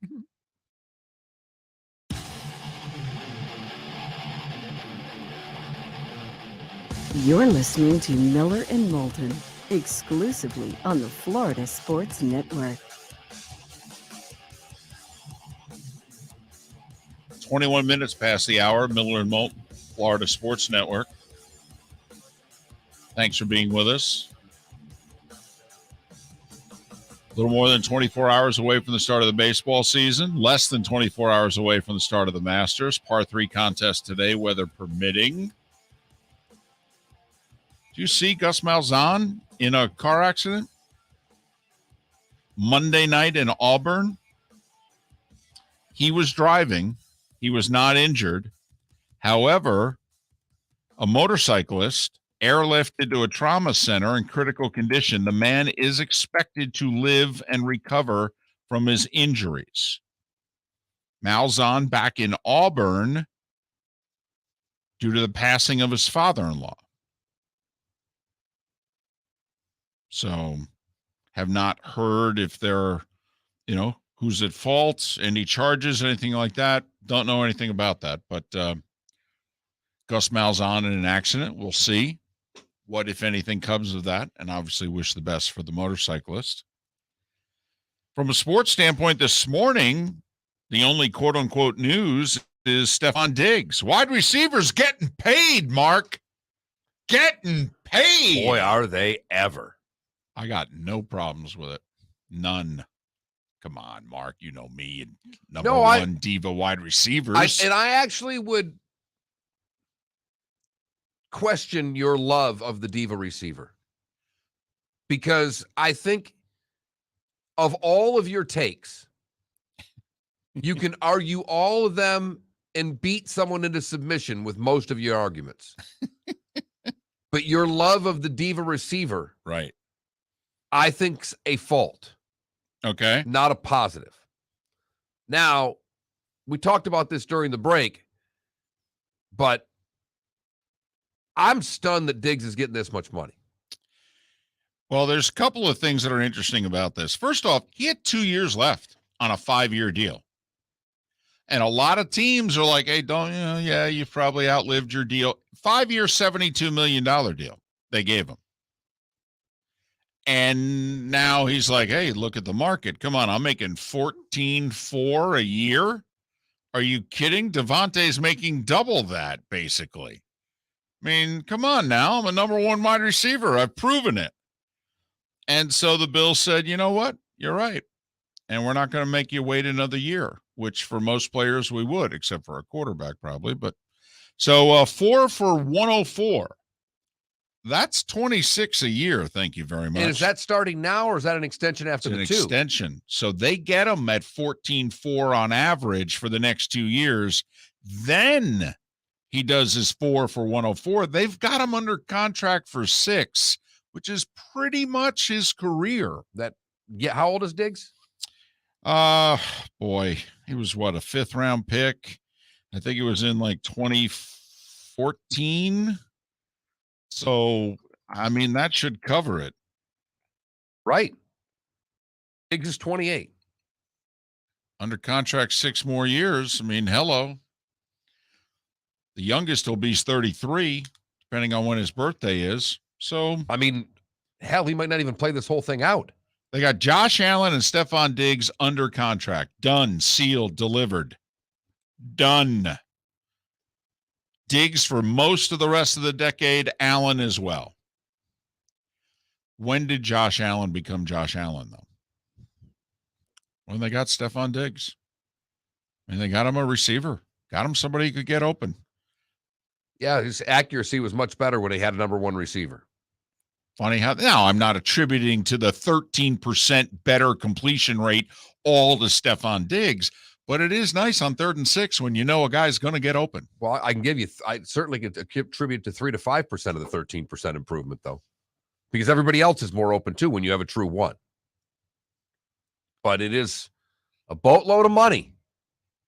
Now, the side of it is the question I would ask you is when it's 14-4, whatever it is for the next 2 years, 14-2 or whatever the number is. And that's the AAV. I mean, I'm sure since it's the latter part of the deal, it's probably more money, but anyway. Right. But my question is in 3 years, how good of a deal is this for Dick? No, I mean, you know what I'm saying. I know. We know about the increase in the cap. It sounds crazy now, but this is the 2024 season. Right. We're talking that about. He'll be making 26. I mean, I think for a receiver, it'll still be a lot of money. Now, that makes him top 3 today. He would be behind Devontae Adams and right there with Tyreek. I think Tyreek makes a little more. But I think if that contract went into effect today, which it's not, I think it would make Diggs the 3rd highest paid receiver in football. Listen, you're better at this than I am because I don't do fantasy. But come on now. I mean, Stephon Diggs, top 10 receiver in football? Yes. Top 5 receiver in football. Close. Oh, really close. Close. But top 10 for sure. Okay. If you're the Bills, think about it. You got Adams, Hill. You got Samuel and with the Niners.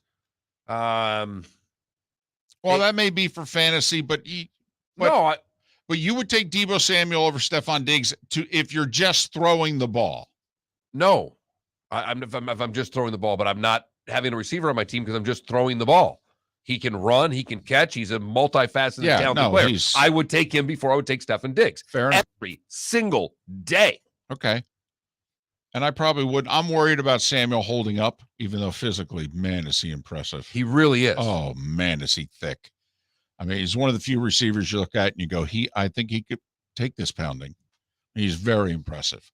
But, okay, but top 10 for sure. Absolutely. So if you're the Bills, in the game that you're now in, you have a top 5 quarterback and a top 10 receiver. Never mind the fact that the Davis kid from UCF is becoming a star before your eyes, and you still have him for a song. And you've got a top 10 defense. At least until you face the Chiefs. But now you get everybody else is the same true. boat. But now you get to face him without Tyreek. Now you got to face the Dolphins twice. What? Hey, they kept Xavier in the fold. Signed him to an extension, made him the highest paid cornerback. Yes, sir. Hey, I don't think it's money badly spent. If for no other reason, then look who I have to shut down twice a year. Yankees-Red Sox game postponed. There's going to be a lot of the games that are scheduled for tomorrow because I guess this storm is going right up into the Northeast. Like they think the Mets-Nats game is going to get postponed tomorrow and be on Friday.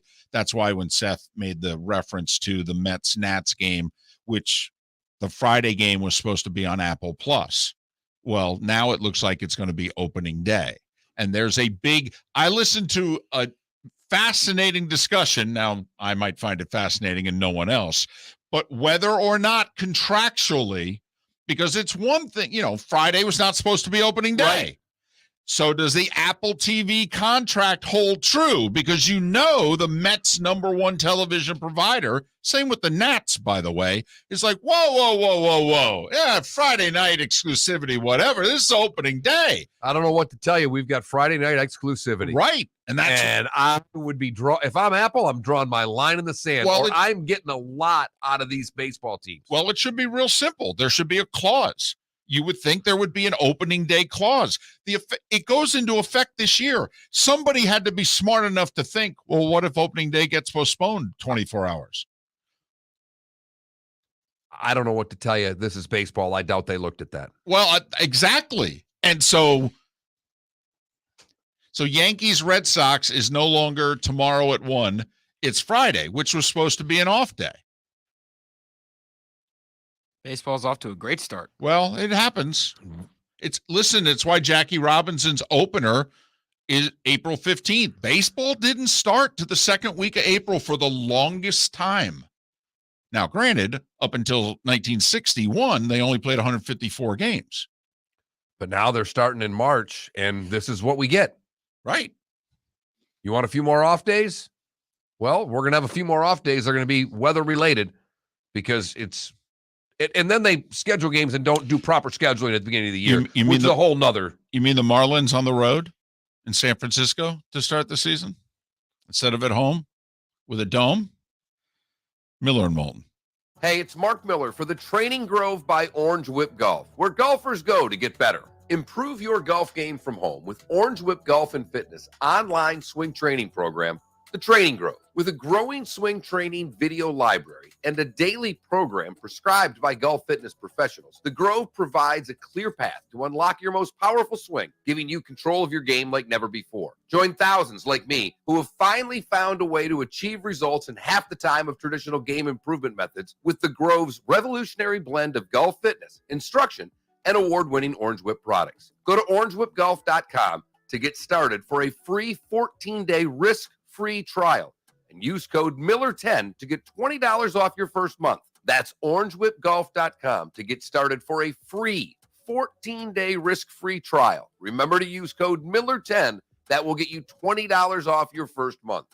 The Training Grove by Orange Whip Golf, where golfers go to get better. David Moulton for Napa Auto Parts, and Napa Filters. Insist on Napa Filters for your vehicles, or if you're a do-it-yourselfer, only buy Napa Filters. Napa has a filter for almost anything on earth that moves, whether it's motorcycles, foreign and domestic cars, vans, SUVs, earth-moving equipment. You get the idea. Napa Auto Parts, Napa Filters. Insist on them for your vehicles, or if you're do-it-yourselfer, only buy Napa Filters. Bring your big mouth to John Smith Subs and indulge in their overstuffed subs with the freshest quality ingredients. Enjoy our famous steak bomb with perfectly grilled marinated sirloin steak topped with provolone cheese, grilled onions, peppers, mushrooms, crispy bacon, juicy tomatoes, and creamy mayo.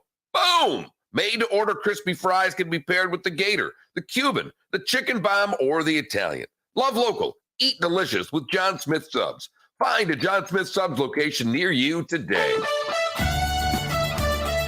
You are listening to Miller and Moulton on the Florida Sports Network.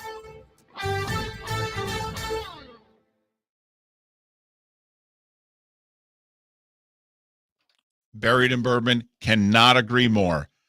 All right. Not only that, it's doing a disgrace. Here's a franchise which really struggles with attendance.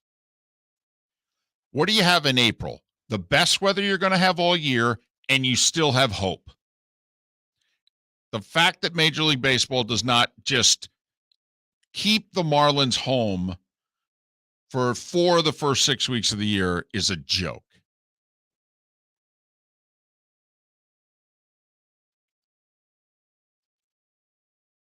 They used to have so many games canceled.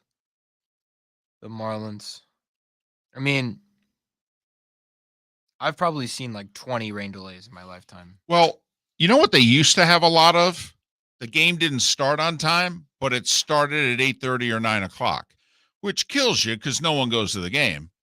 And then no one's really watching it either. And it used to be at the football stadium, and it was muggy as hell because it was after a thunderstorm. Yes. It was terrible. Canada relief, not usually, because pitchers don't normally go the distance. Although, what's his face for the Padres last year, first or second start of the year, through a no-hitter? There was a shitload of no-hitters last year.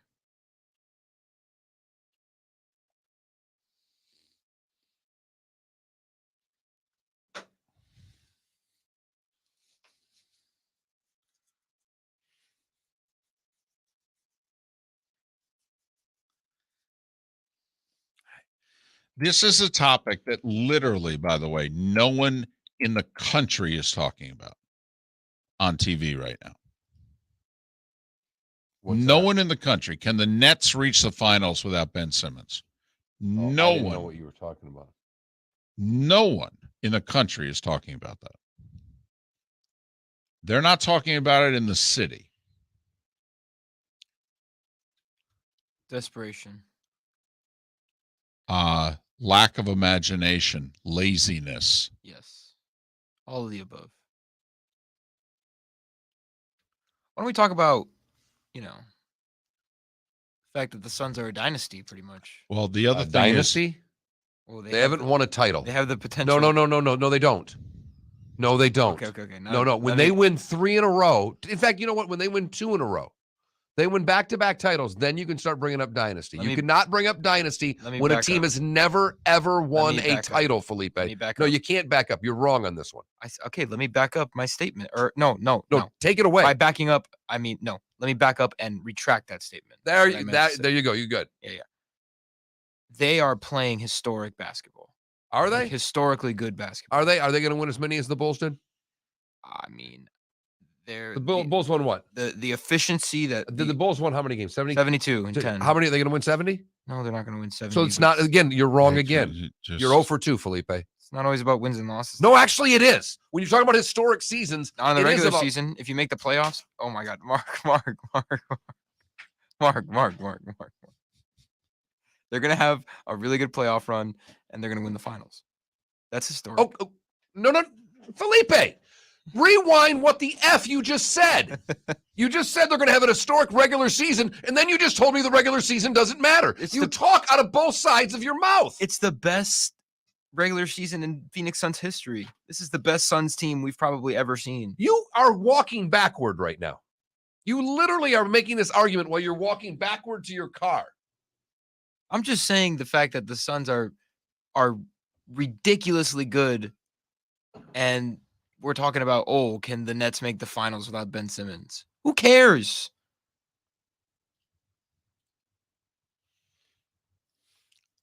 Of all the things you said, the one thing that is accurate is this is the best regular season in Phoenix Suns history. That is historic. Because for them. Yes. Not for the NBA. When you were saying historic, people think you're talking grand scheme pantheon of the NBA. Yes. I mean, they have had teams that have won 62 games in the regular season before. I know this. Right. This one's going to win between 63 and 66. The 2013 Heat, they won 66 games. 27 in a row, How did the Heat come into the Phoenix Suns conversation?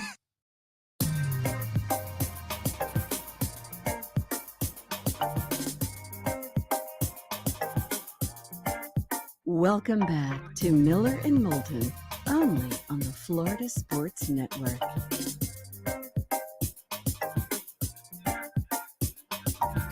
Miller and Moulton, 22 minutes before the hour. Thanks so much for being with us here on the Florida Sports Network. We entertained ourselves during the break. Well, we had a screaming match with Felipe about the NBA, but before that, this is a ritual. It's a Miller and Moulton. It's an annual thing in which we go through the first series of the year schedule, and we go, why are they playing those games there? They are very much trying to have divisional games to start the baseball year. Right. Which doesn't make sense to us because that is San Diego playing against Arizona. Two ballparks that seem to be primed to have home weeks to start the season. Yes. Certainly Arizona, theirs is covered. That's a guarantee. Hey, we're going to get this series in. San Diego, it's a guarantee too. Yeah, it pretty much is. I mean, it's a lock. Houston's at the Angels. Two other teams that both should be at home. Okay, they got the Braves at home. That's smart. They've got the Rays at home. That's smart. They have the Marlins on the road.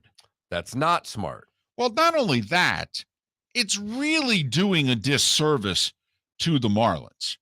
Because if you know anything about the weather down here, April's their best month weather-wise. Give them as many home games as possible. Let them open up the roof to that sucker. It's beautiful when it's open. You can see downtown.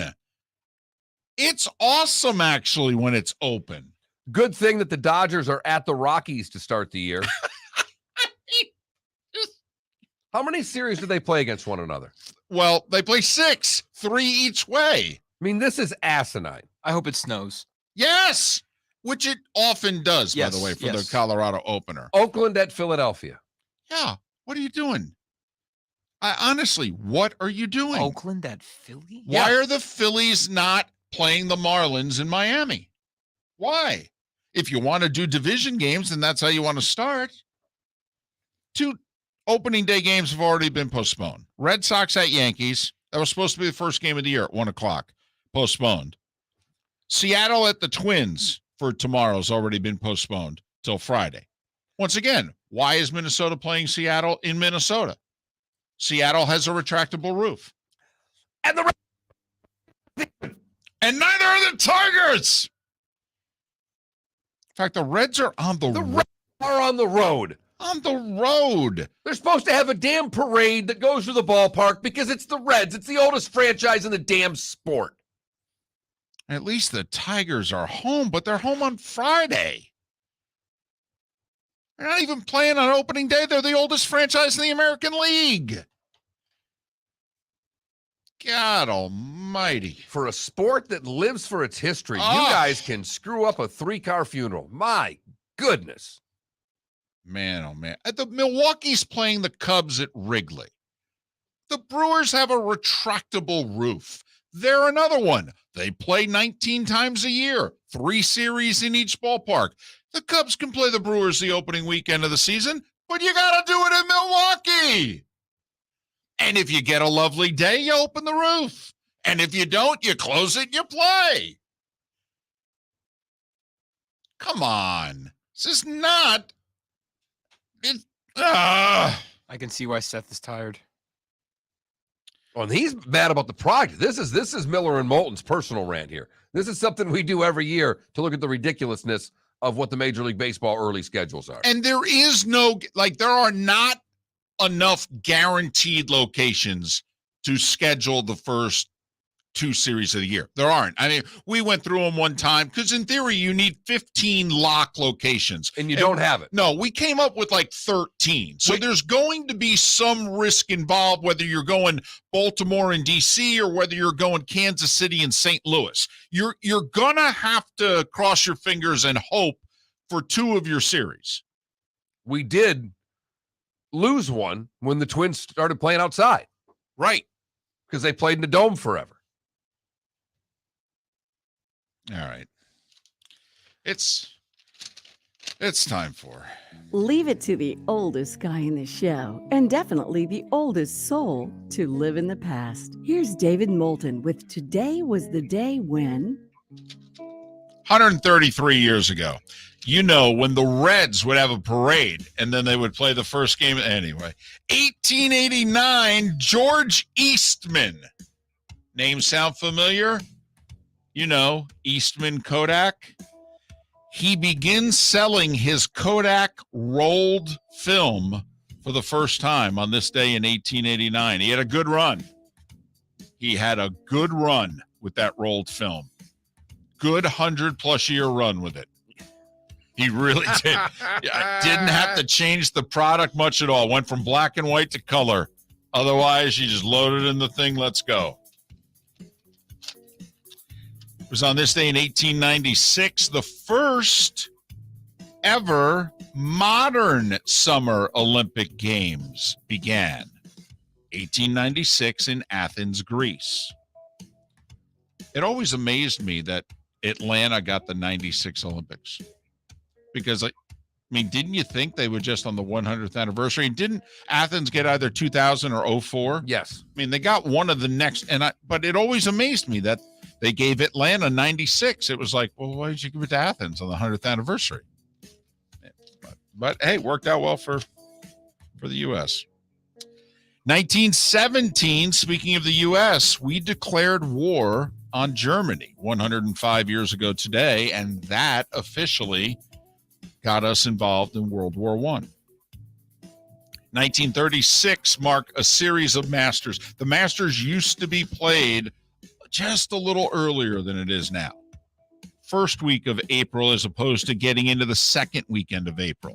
1936, Horton Smith won his second Masters. 1941, Craig Wood won his first. Jimmy DeMeritt won the Masters on this day in 47. Sam Snead won his second Masters 70 years ago today. But it was 64 years ago today that Arnold Palmer won his first Masters, first of four. Arnie in 58, 60, 62, 64, but he won his first Masters today, 64 years ago. First ever designated hitter was today, Mark. Ron Blomberg of the Yankees. He walked.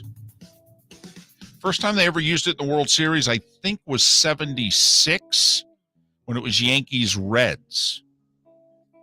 Because I think it was a Yankee who was the first DH again, only in World Series play. But 1973, so we're coming up on 50 years of the DH. Took almost 50 years to get it into both leagues. Amazing. We were talking about Seattle earlier. The Kingdome opened today with a Mariners game. They lost to the Angels 7-0. Mark, you're not going to, well, I'll hold off one thing. California Jam took place on this day in 1974. Strawberry or blueberry? It took place in Ontario, California. 200,000 people attended. Some of the groups were Earth, Wind, and Fire, Deep Purple, Black Sabbath, and Emerson, Lake, and Palmer. Just love that. It's Earth, Wind, and Fire, Black Sabbath, Emerson, Lake, and Palmer. Like, that can't get any more opposite of one another. Right. That's what those things used to be. 48 years ago today. 1980, Post-it notes debuted on this day 42 years ago. I don't buy Post-it notes, yet when others have them, I like them. I grab a couple. Big giveaways on the, any of the events you go to, any speaking events. Yes, sure. You can stock up there. Yep. 42 years ago today. Mark, this is not going to make you happy. Sugar Ray Leonard upset Marvelous Marvin Hagler. No, he didn't. 35 years ago tonight. No, he didn't. He won a 12-round, I believe it was split decision against Hagler 35 years ago you tonight. You have to take the title from the champion. You can't do it in a pillow fight? Is that what you're saying? Great ninth round, though. You got to admit. Great awesome round. Ninth round. Also, 35 years ago tonight, this changed America a little bit. It certainly changed baseball. Al Campanis, his appearance on Nightline, 35 years ago tonight. Supposed to be a puff interview. Ted Koppel talking to Al Campanis. Opening of the baseball season coming up. Campanis, older guy, late at night, sitting in an empty Astrodome. And he utters the line that blacks may lack the necessities to be managers and general managers. Al Campanis, who actually had done a lot to promote black players, blacks then after their careers being done, getting involved in coaching. The Dodgers organization was obviously the most diverse organization in baseball for the first 30 years that they were in Los Angeles. Yeah. Mark, 1992, first ever game at Camden Yards. Orioles beat the Indians 30 years ago today, 2-0. Yeah, 30 years ago, and that stadium revolutionized the stadiums. Yep. With that was the first one. And Yep. then everybody wanted to create their Camden Yards. And if you'd ever been at Old Memorial Stadium too, it was like going from, your dumpy corner bar became, oh my goodness. Yeah, it was amazing, the difference between the two. 30 years ago tonight, Duke goes back-to-back at the expense of the Fab Five. Close game in the first half, blow them out in the second half. Duke won by 20, 71-51. Marlon Brando on Larry King Live in 1996 effectively ended his career when he said, Larry, Jews control Hollywood. 2009, Carolina beat your Spartans, Mark, 89-72. When didn't they? That was a good Carolina team. It really was. It's their 5th title, I That think. May. What year is that? 09. 09, yeah. Okay. I thought No, that May was earlier. I thought May was on the 05 team that beat Illinois. That was earlier. They beat Sparty in the Final Four game. 2014, 8 years ago, 19-year-old Lexi Thompson wins her first ever major, beating Michelle Wee to win the Kraft Nabisco. Wee, 2 months later, would win her U.S. Open. And it was 7 years ago today that Duke beat Wisconsin, 68-63 in the final, after Wisconsin had taken out undefeated Kentucky in the semifinals. Some of those no longer with us. Born on this day, legendary catcher Mickey Cochran, Merle Haggard, and Jerry Krause. John Hart. I think it's how you pronounce it, even though it's spelled Huarte, one of the Notre Dame quarterbacks who won the Heisman. Maybe it's Harte. He is 78 today. Bert Blyleven, 71. Happy birthday, Bert. Make sure you're home by 11. Ole the goalie, Olaf Kolzik's 52. Lou Merlone, friend of the show, is 51. Tim Hasselback married well. He's 44. Julie Ertz is 30, the other half of the Ertz athletic family. Paul Rudd's 53. Billy D. Williams is 85. Mary Lou Henner is 70. John Ratzenberger, Cliff from Cheers, is 75. And take a guess, Kay Adams. Good Morning Football? 33. 36.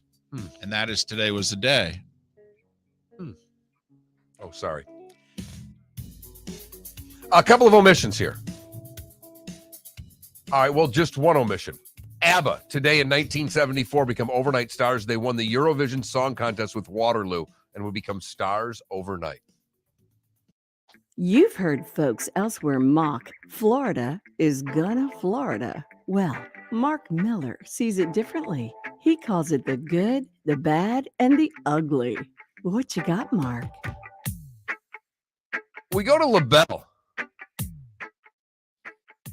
David Bosalat and his horse Jackson, every morning, he takes the horse to the Dunkin' drive-thru parking lot for coffee. I don't know, but that's pretty damn cool to me, David. I think I'd give him free coffee. Every day. For the bad, we go to North Fort Myers, where charges have been given to Dustin Kuvasis, who was arrested for starting his brother's mobile home on fire. I don't have any brothers, David. I can't understand these sibling rivalries. I can't either. Finally, the ugly. 2 Florida women have had a lucky day because prosecutors have declined to pursue criminal charges against the Florida woman for allegedly breaking into a man's home and glitter bombing him. Sarah Franks, 29, and Caitlin O'Donovan, 27. Franks and O'Donovan are free on bond. Apparently, Franks and her husband had an affair with this guy in a little 3-way, and apparently things had gone wrong, so they broke into his house and glitter bombed him, both with blank-eating grins in their mugshots. And that, David, is the good, the bad, and the ugly on today, April the 4th, 2022. Masters coverage, if you get ESPN Plus, I believe begins at noon. Par 3 contest at 3 on ESPN, weather permitting. Speaking of ESPN, they have a doubleheader tonight, Mark. Nets and Knicks early, Suns and Clippers late. The game's really important of those games for Brooklyn in terms of seeding. By the way, if the Celtics lose in Chicago, the Heat are the number 1 seed. NHL tonight, the Lightning are in Washington to face the Capitals, one of 5 games, and it's on TNT. Miss any of the show, MillerandMoulton.com, FloridaSportsNetwork.com, where you can download the podcast from today or any day. Vote on our poll question at the same place, FloridaSportsNetwork.com. How's Tiger going to do in the Masters this week? We thank you so much for listening. We get away with the Masters starting tomorrow, 6 a.m., Miller and Moulton. Bring your big mouth to John Smith Subs and indulge in their overstuffed subs with the freshest quality ingredients. Enjoy our famous steak bomb with perfectly grilled, marinated sirloin